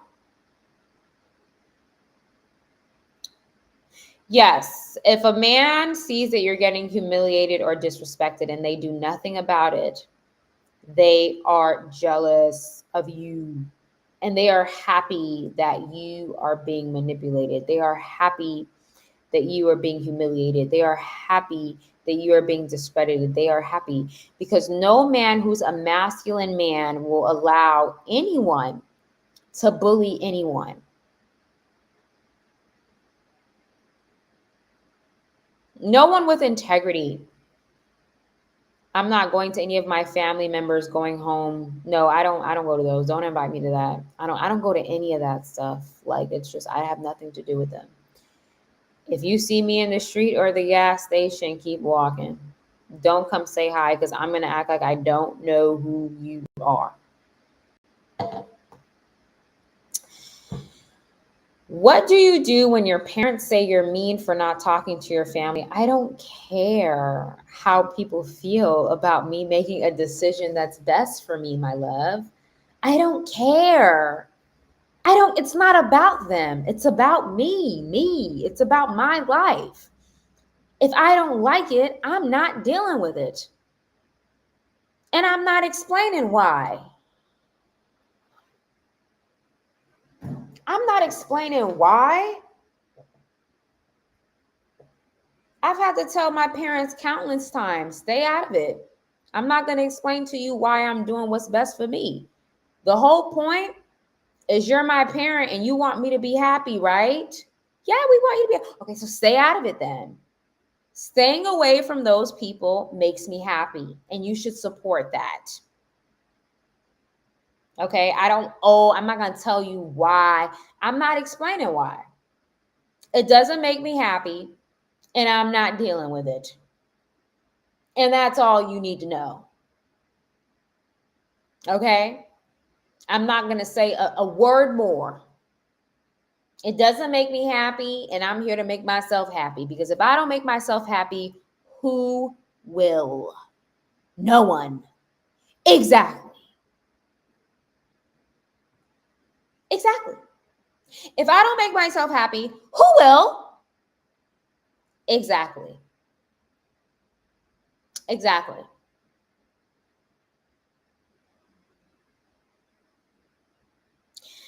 When I was super young, I accepted the bullying until my ex met them and pointed out it's disrespectful. You see, it's always, when you're dealing with toxic families, it's always going to be an outsider, like a friend or a boyfriend or a spouse, who's going to tell you this is very dysfunctional.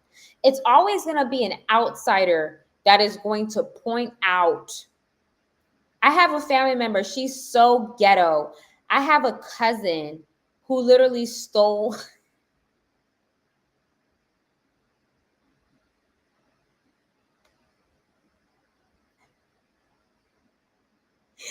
I don't know if I can share that story. It's so ghetto. Like, I don't even know if I can share it. That's how ghetto it is. That I don't even know if I can share it because it's so ghetto. When I heard about it and it got back to me, I was like, thank God I divested from those ghetto people.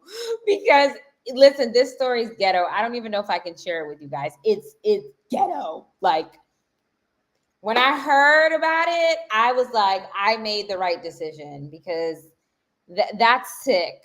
That's a sick person. That's a sick person. When I heard about the story, I was like, I'm so happy I don't deal with those people. Because so basically, I have a cousin that went to her niece's house, and there was, like, I guess there was some money on a table, and she took the money. She just stole it. It was like $1,000, and she just took it. She just stole it.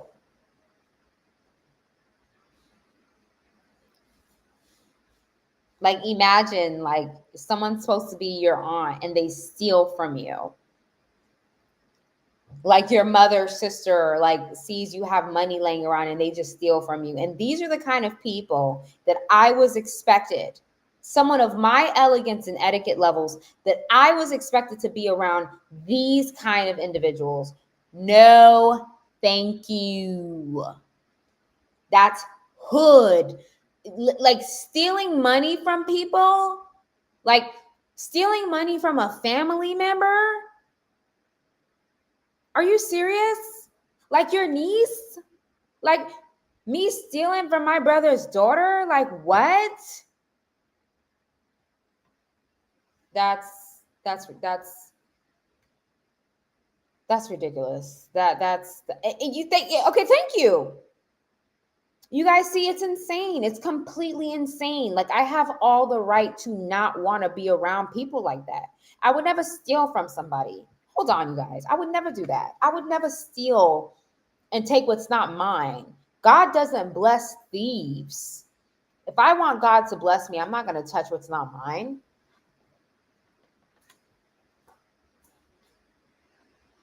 That's ridiculous. That's absolutely insane.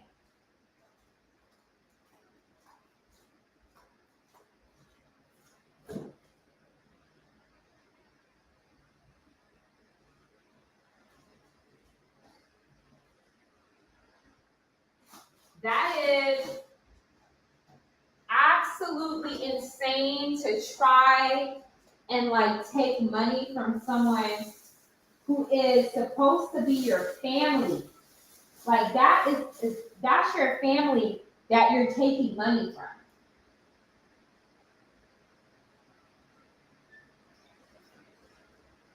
And you think that that's cute? That's not cute.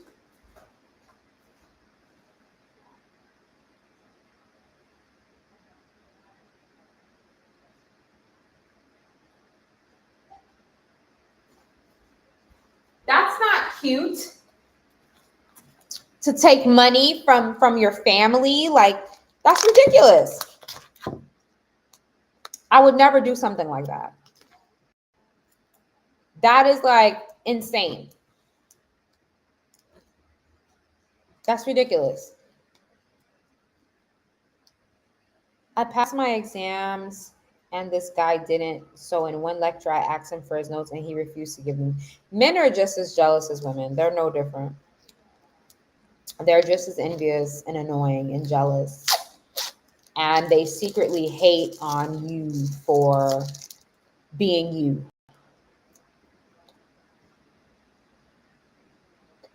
Right? The enabler is just as bad in my eyes because they allow the abuse. My family's always supported abuse, girl. They wanted me to stick around and endure the pain. How can we know if they secretly hate us? Look at the way they treat you, girl. Look at the way they treat you. You will know if someone don't like you.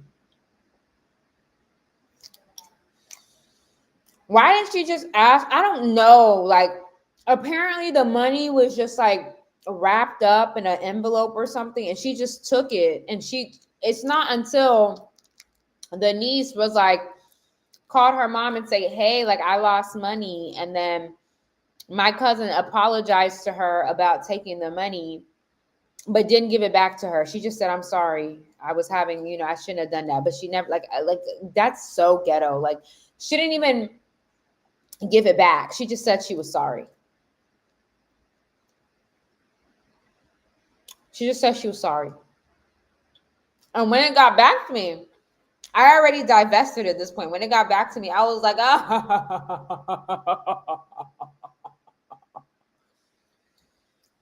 don't have to deal with that ever again. Don't have to deal with that. I was laughing. When I heard it, I was like rolling on my floor. Rolling on my floor, honey, laughing.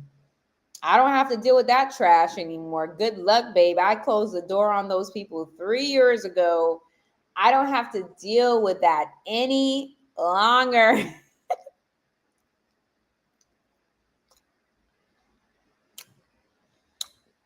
My boyfriend's aunt stole the college fund for him and his siblings. Ghetto.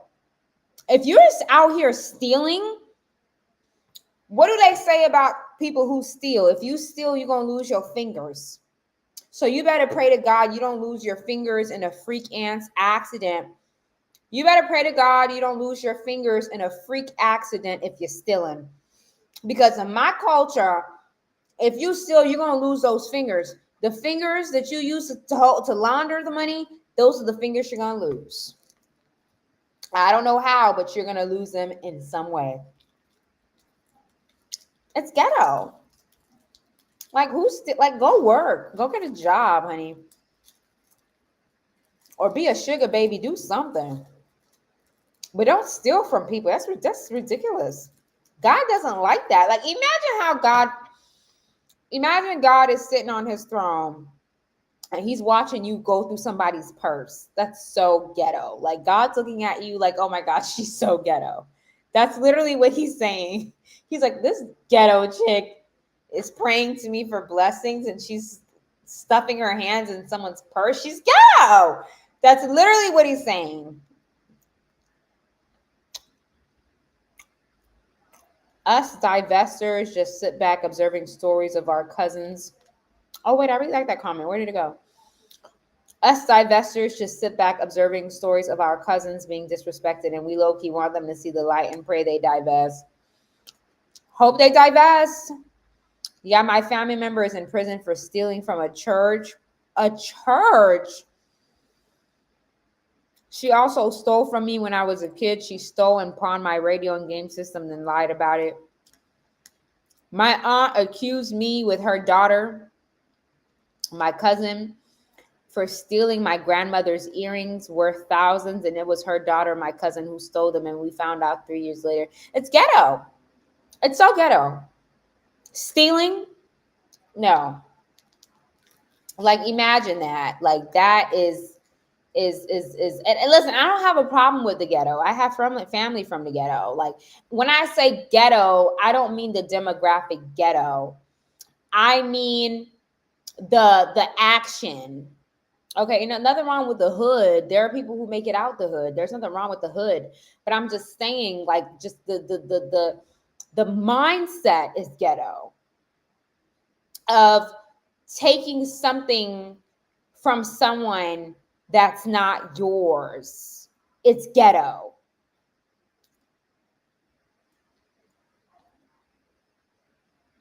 Like, imagine me going to my brother's house and stealing from his daughter. And his daughter has to call him and say, hey, I think your sister stole from me. What am I going to tell my brother? That's so embarrassing. That's his child. Like, and those are the things I would have to deal with that.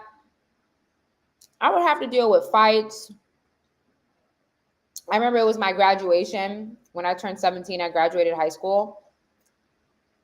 And those cousins went on my graduation photo and told me that I looked hideous. On my graduation picture that I posted on my Instagram. I posted it in 2016 and they comment, no, not 2016, sorry. I posted it in, no, I was a sophomore around that time. I think I posted it around 2019, my graduation photo.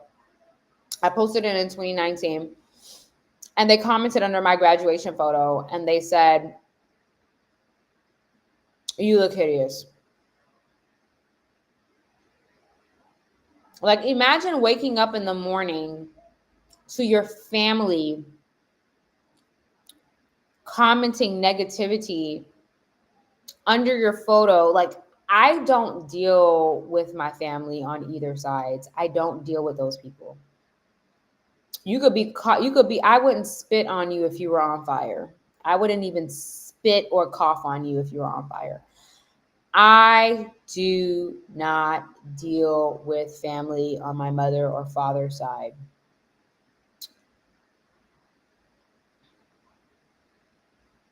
There's nothing you can say or do to get me to deal with them. I've divested. My goal in life is happiness. To be very, very happy, and that their POS for that. What is, oh, okay, I understand. Yeah, they did that, and I was very, very, very, very disappointed. And it was bad. It was bad. And when I addressed them about it, they were saying, oh, we didn't mean it. That, like, how could you comment something negative under someone's photo and say you didn't mean it? Like, but that's the bullying. It's bullying. So now, as an older adult, my boundaries are very, very, very, very high. And I simply don't have any interest in being disrespected by stranger or family. And because of that, again, like, I've completely just distanced myself from them. I realize that it's just not worth it. Like, why would you want to come against me? Like, someone like me, like, I'm literally a vessel that God is working through. And I always tell you guys, like, I always give God the glory. Like, God is using me for you guys. Like, you guys don't even know my story. I've never even shared it. I'm going to share my testimony on my spiritual channel. I just feel like I'm not ready. I feel like I'm not ready.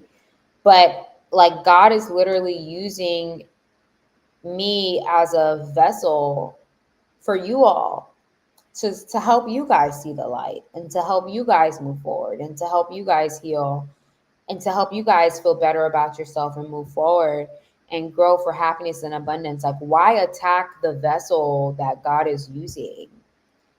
Like, why try to attack me when I'm supposed to be here to do this, to help souls see the light in this dark world? Why attack that person? But then I realized, why not attack that person? Dark entities are always going to have them attack that person because they don't want me to be here. Like, physically, they don't want me to be here. And that's part of my testimony. They don't want me to be here. So that's the whole reason why it's like, we don't want her in the land of the living, because if she is, she's going to help too many souls see the light. So we want her out by any means necessary, until God took his hammer and said, no, no, no, no, she's mine. She's mine. She's mine. She's mine. No one's taking her out. She's mine. And God kept hitting that hammer. She's mine. No one's taking her out. She's mine. She's here for a mission, and she will be used for my glory. And that will be a part of my testimony when I finally share it. But I am telling you all, I've come a long way, and God is still working on me, and He has kept me. God, He has just said no to all the enemies, all the haters, all the evildoers. God has said no. And He has sustained me. God has just helped me with this whole platform, everything. Like, He has sustained me, and He will sustain you guys. It's God will lift you up when you feel like you're at your lowest place when it comes to your family. God is fighting for you, even if you feel like He's not. God is working on your case. God is working on your case in the courts of heaven. And He's sending out decrees. He's sending out notices. God is sending out documents in regards to your case. He is working on your case in the courts of heaven. And you have to believe that. And what the enemy tries to do is make us feel like we need to stay connected to family members who are evil. And family members who are evil, and that's what I really dislike, is when we are pushed by family, friends, or religious leaders to stay connected to people who want to destroy our destiny. And some family can destroy your destiny, and you need to let them go. Take this video as your sign to leave them alone. They're not for you. And I promise you, you will survive without them. Can HR fire people out of nowhere? Yes, they can fire you out of nowhere. They don't need a reason to tell you why they're firing you. They can just fire you. It depends on the offer letter that you signed. They can just fire you with a reason or with no reason at all. I used to work in HR for many years, so I can tell you this. They can fire you for any reason or no reason at all. But exactly, like seriously, guys, like, just divest and just be happy. Why aren't you guys just picking your happiness? Just be happy. Like, oh my God, I just want to be happy. Like, that's all I care about. Like, I just want to be happy. I want to go to bed happy. I want to wake up happy. I want to feel happy. I want to feel balanced. Like, I just want people around me who love me, who honor me, who cherish me. Just being happy, you know, like, and that's the goal. Like, my jealous, envious, wicked, demonic, stiff wig, synthetic wig, bad hair, Ninja Turtle family members have to deal with the fact that I'm happy without them. They have to deal with the fact that I'm happy without them. They can't change that. And a lot of times, the narcissistic, evil, demonic family member will try to see if they can come back in your life when they see that you're happy. And they unfortunately have to sit with the fact that I am happy not dealing with them, not having a relationship with them. I am happy without them. And that may be hurtful for some of them to hear, but I'm so happy without them. I'm happy without them. Like, I know that may be painful, but I just feel good without them. Like, I don't feel like I'm missing anything. Like, I don't feel like I'm missing anything by not speaking to them. Religious abuse. What do you mean by religious abuse? I allowed one of my close family to stay over at my place, and they destroyed and messed up my apartment. Oh no, girl. Like, I'm just happy. Like, and that's all that matters. And that's what I want you guys to like understand is like, are you happy? Like, are you happy? Like, I keep telling you guys to ask yourself, are you happy with yourself? And if you're not, do something about it. We want to be happy. We want to be around people that make us happy. We want to be around people that add to our happiness. We want to be around people who love us and encourage us and see God's work in us and God's work through us. Like, nobody wants to hold on to stiff wig, synthetic wig, Alibaba wearing family members who are just so evil. Like, why?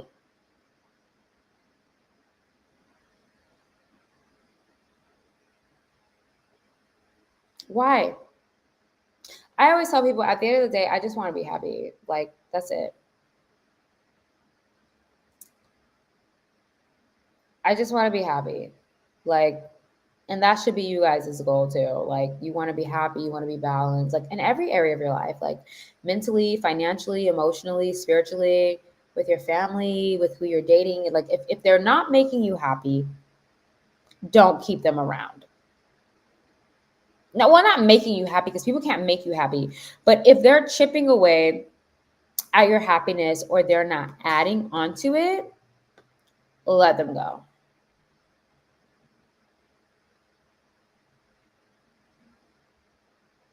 That's all I have to say. Like, for me, my happiness is like, I finally got to the point where I'm like, I want to be happy. Like, that's my goal, is to wake up to a life that I am happy with and to be around people who see my value the same way I see theirs. You want to be around people who love you.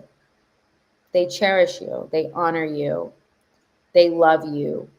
Every parts of you, the good and the bad, and they want to see you grow. They're there for you. Those deep connections of people who love you.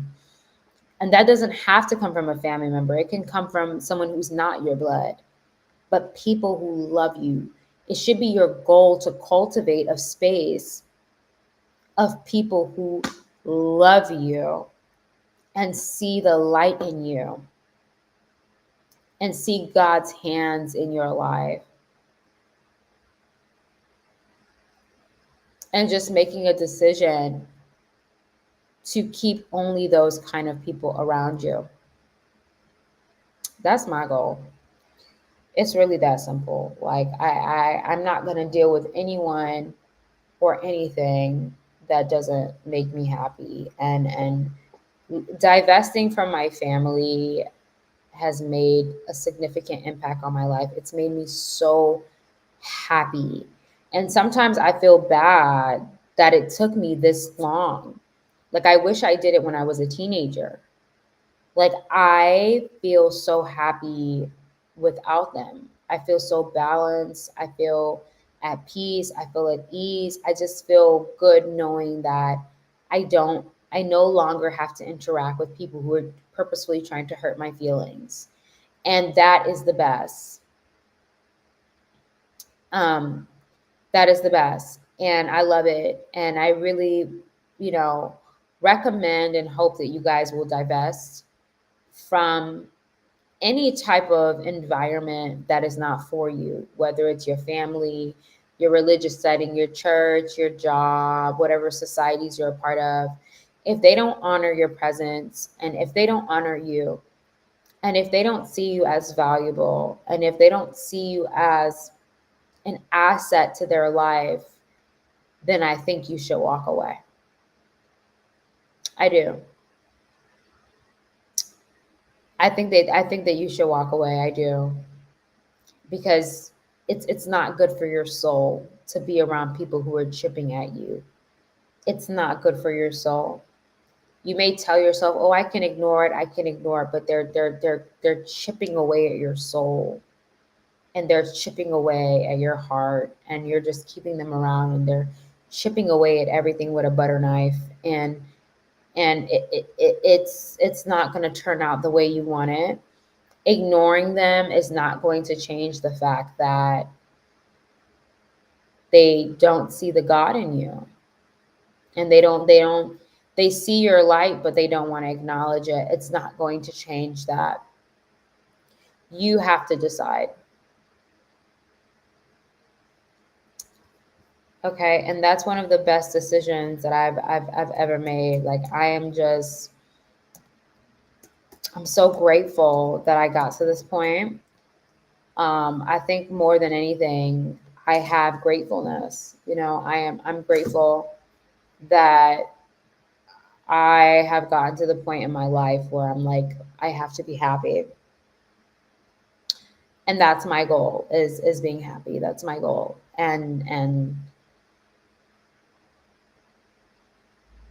that's what it should come down to, especially now going into holiday season.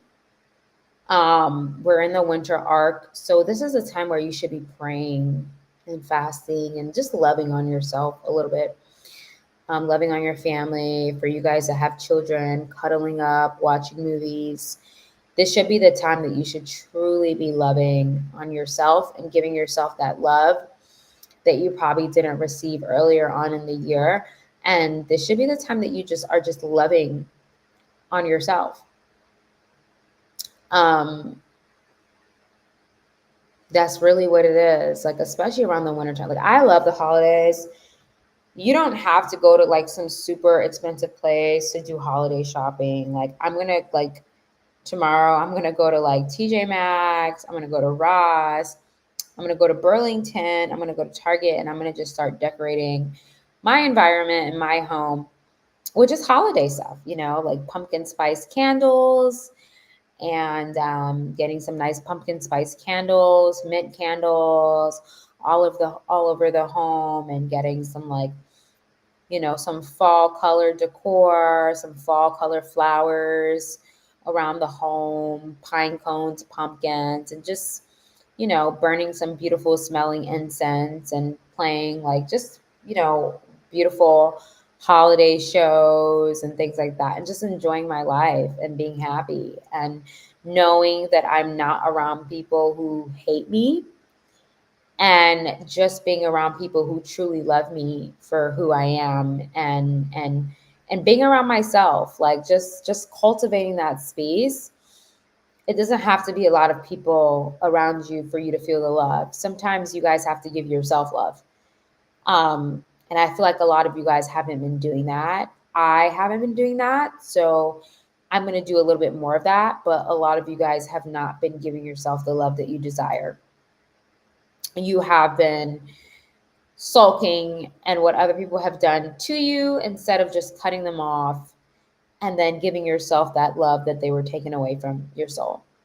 So I love the holidays. I'm so excited. Like, I'm in Florida, so it's smelling different outside because we're entering October and it's getting colder, which I love because it's always hot here.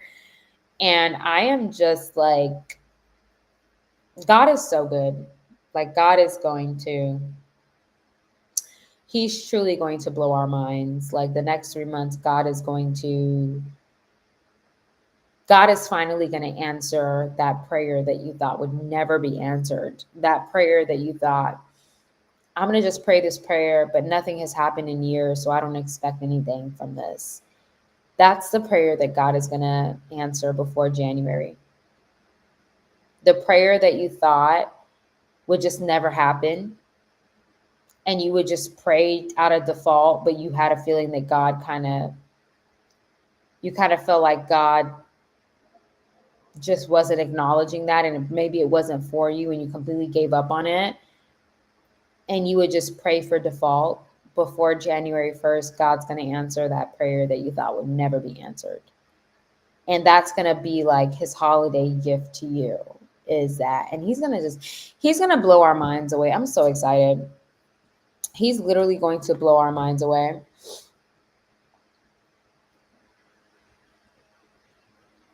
He's truly going to show us that he means business about us. He's going to show us that he means business about us. God is going to show us, I mean business about you. And that's a wonderful feeling. So God is going to give us a lot of holiday gifts, and those gifts will be answered prayers to prayers that we've been praying for a while. And it's amazing to go into a season of celebration, and it's amazing to go into a season of answered prayer where God answers your prayers and it's just happiness. It's not like having those toxic families that are like gonna rain on your parade. You know, when you've divested from those people and good things happen in your life, it's nothing short of amazing, because no one's raining on your parade.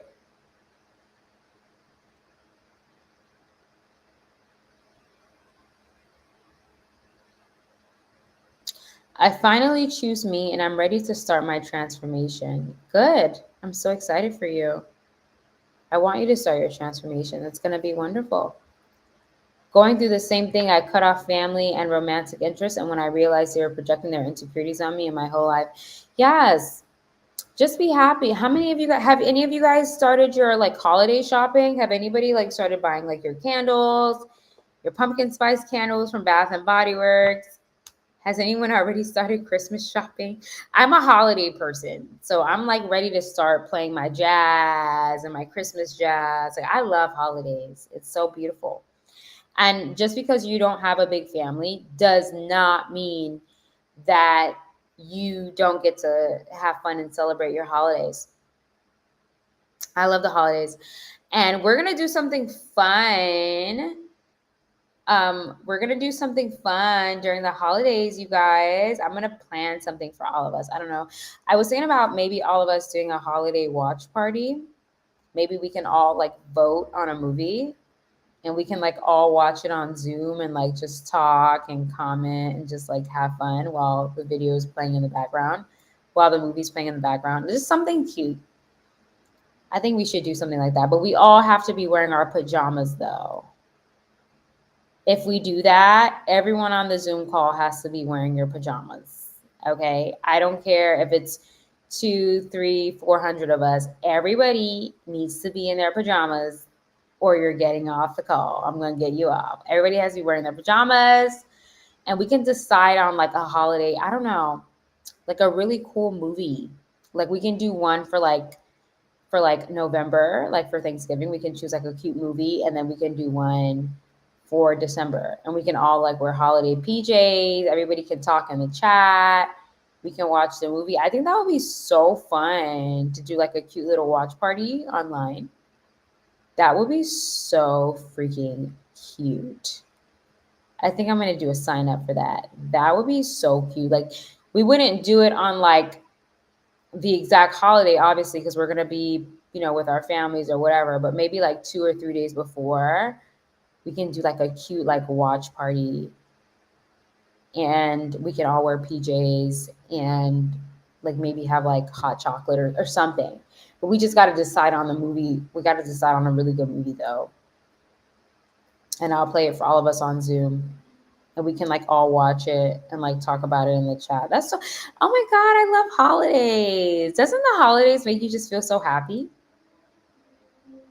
Yes. Oh my God. For you guys who are in cold states, you guys are so lucky. Like Florida does not get cold. Like I'm praying and hoping that we can at least hit 70 degrees, because it was 93 today. So I am just like, please let it get please let it get cold. Like it was 93 degrees today and we're in October.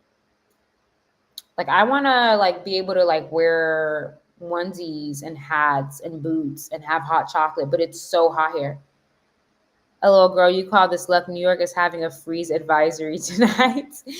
I know. And I'm sorry. I hope you get through that. But like in Florida, it's always hot. Like it's never not 93 degrees. It's always 90 or 95 degrees. Like I just want that like coldness. It's always hot here. Like I just want a change in weather. Hi, Jeremiah. Yes, I was live, but it's okay. Well, not I was live. I am live right now. But this live will be saved, so you'll be able to watch it. Yes, we can do a cute watch party. We could do a cute watch party. I'm gonna orchestrate it. I'm just like, sometimes it's a little bit hard because like I have you guys on TikTok and then I have you guys on YouTube, and it's like I wish there was a way I could just merge you guys, because I feel like all the people on my YouTube, they like always know, but on TikTok, you guys know, but you guys don't really know. Because, for example, for the people who are on my YouTube, I have a community page. So more or less, if somebody on my YouTube wants to know what's going on, any announcements, they just go to my community page. So if you guys are not on my YouTube, you won't really know what's going on or like what I'm planning ever. So try to subscribe to my YouTube to keep up. How often do you go live? I've been trying to go every day around this time, like from the hours of 7 to 10, in between those times. I've started Christmas shopping and the playlist is ready. I love holiday jazz. And I like the old holiday tunes, like the old jazz holiday tunes. That's really, really smart though. To start Christmas shopping now, that is smart, delete, because I think we all should do that. It's good to start now because things get so busy around November. I love holidays. Oh my God. And then like if you guys have pets, dress them up. Like order your dog a Thanksgiving and holiday outfit. And order your cat a cute outfit for for Thanksgiving and Christmas. I love dressing up animals. So please go on Amazon and order them something. Don't leave them out the party. Get a cute outfit. And make sure you take a picture and send it to me. I love animals. Take a picture of you and the cute little cat and dog and send me a picture with your cute little fur baby, because they're so cute. Oh my God, you have a bunny? I've always wanted a bunny, but I like don't want to be touched, and I'm a cuddler. And I feel like bunnies are always running away. I've thought of getting one, but I feel like they're always running away. Bunnies are so cute.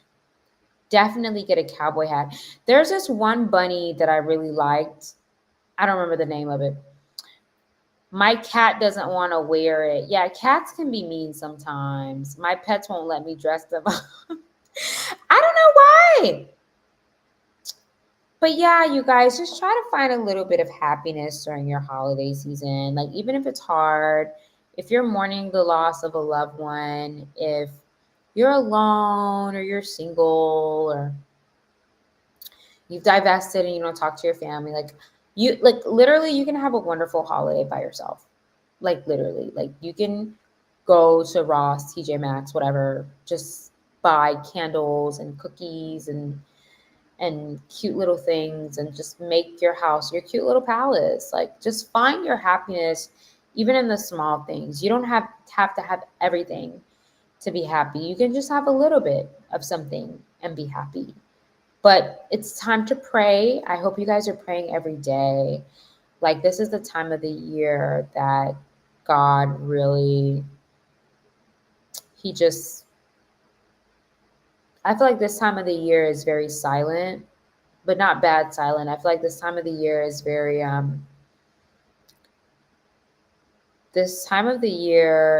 peaceful, like spiritually, like you feel that peace.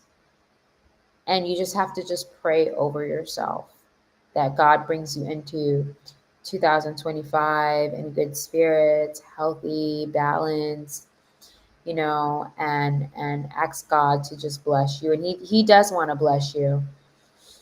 And he does want to help you. And he didn't purposefully make you get born into that toxic family. Like God is happy when you divest.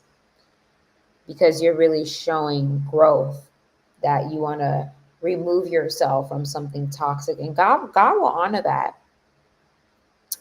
God will honor that. And he will bless you with people who do see your value. They may not be your blood family, but God will honor that and bless you with people who do see your value. How do you cope with being by yourself a lot? I kind of like it. I feel happy. I feel balanced. I have God. I have my family. Not going to go into too much detail about my personal life, but I don't really think it's how do you cope, because you don't see it as a burden. You see it as a luxury to be able to connect with thyself.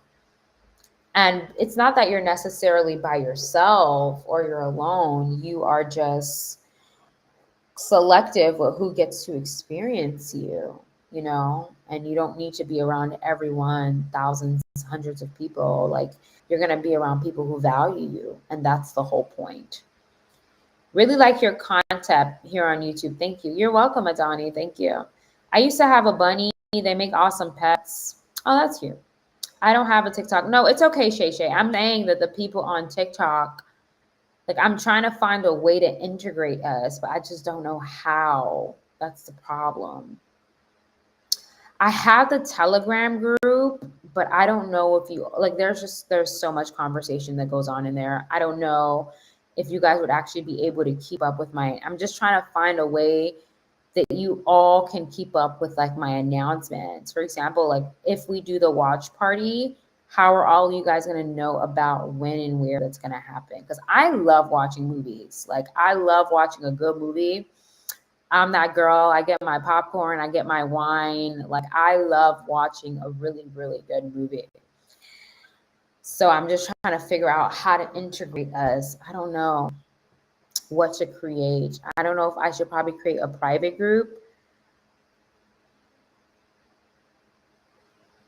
I don't know.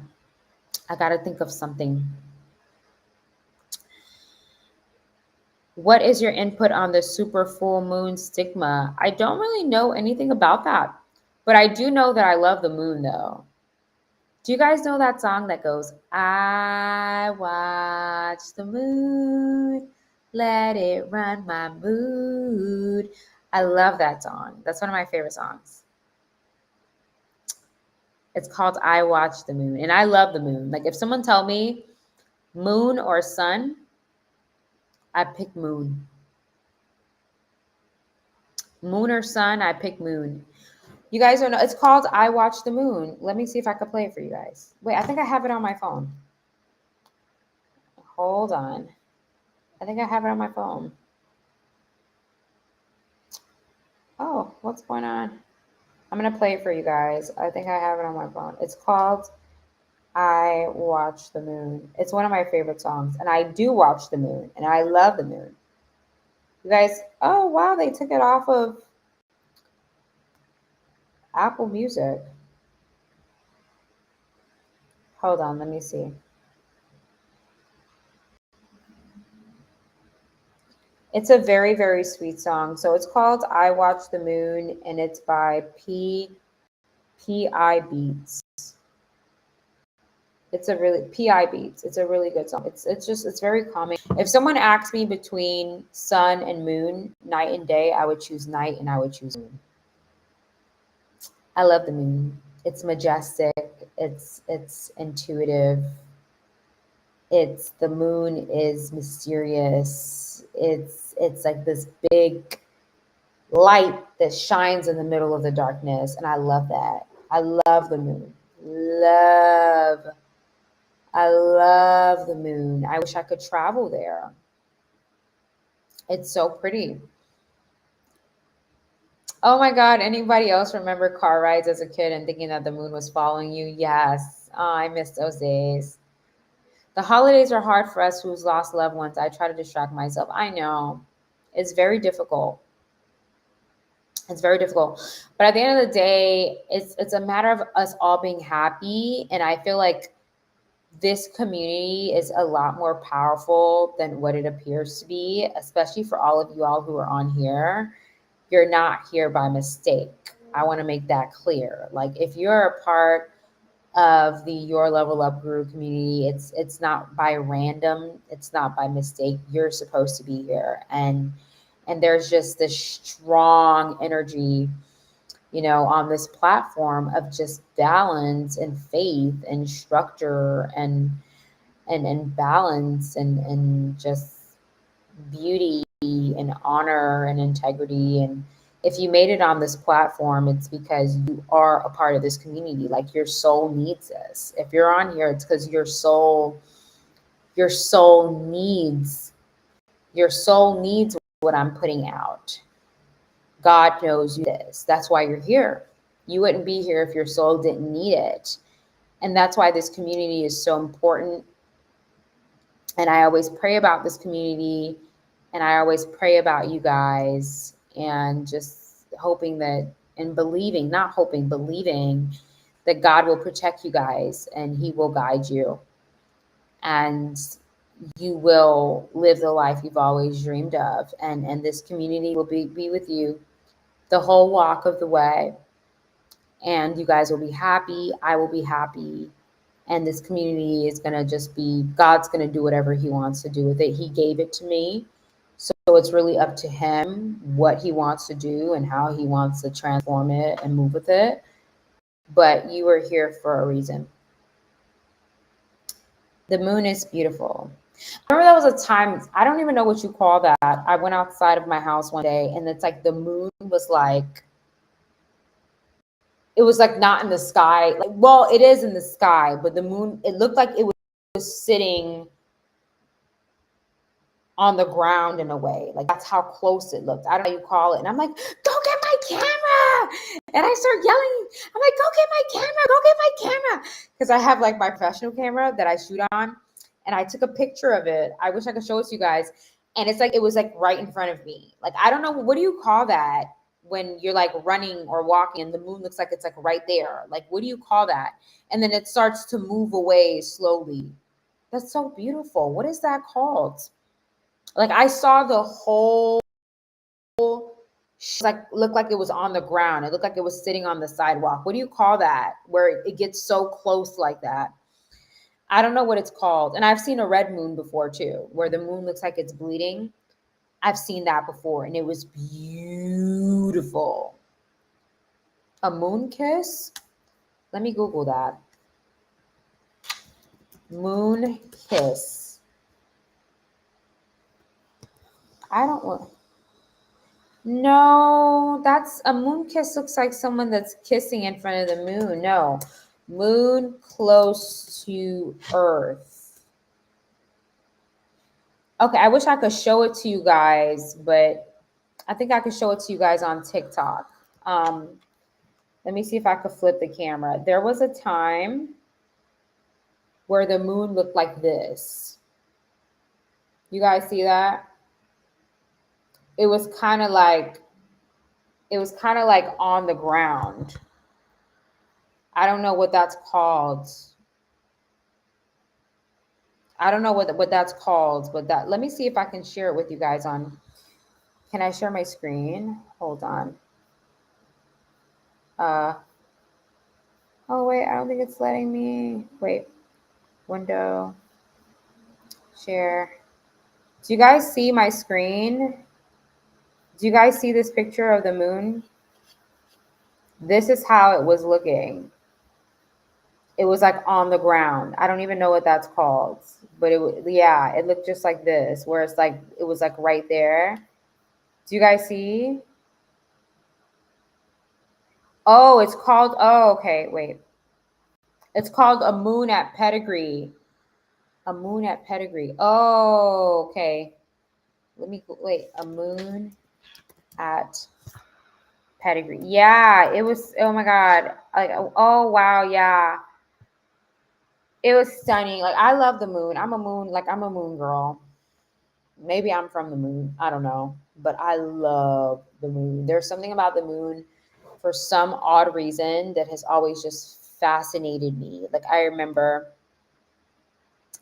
I would like get in the pool, and I would just at night, and I would just love to just see the moon out there. It's just so mysterious. Like, I love the moon. Y'all, I'm getting tired. I'm going to log off. Yes, that's how I looked last night. I was shocked. I'm like, the moon. Yeah, the moon looked close, and I grabbed my camera, and it was like right in front of me. Like, it was like, and I'm like, oh my God. And I almost started crying, not because I was sad, but it was just so powerful. Like, it was just such a powerful feeling to have this huge ball of energy just like right in front of you. Like, I wanted to touch it. Like, the moon is so beautiful. Some people like the sun. I like the sun too, but the sun burns. Like, you can't really look at it, but the moon, you can look at it, and it's so beautiful. Anyways, I love you all. I am logging off. I am going to have a master class in the next, I'm going to have a master class in the next 2 weeks. This is going to be a very, very good one. I'm going to have it in the next 2 weeks. I will let you guys know about that. Again, visit yourlevelupguru.net if you ever want to have like a girl chat or a guy chat. I'm going to start in January. We're going to start our private book club. We're going to start reading those books, ladies and gentlemen. I'm thinking next year, literally 2 books a month. Like, we got to do it. We have no choice. We have to force ourselves. Masterclass, yes, Empress. Masterclass is just classes that I have like on Zoom. They're only $55. It's just where I talk about certain topics that I don't want to talk about on here. But yes, if you go to subscribe to my YouTube and you go to my website, you'll see it all. But anyways, I love you guys. I'm getting tired. As you can see by the change of the tone of my voice, I'm ready to fall asleep on y'all.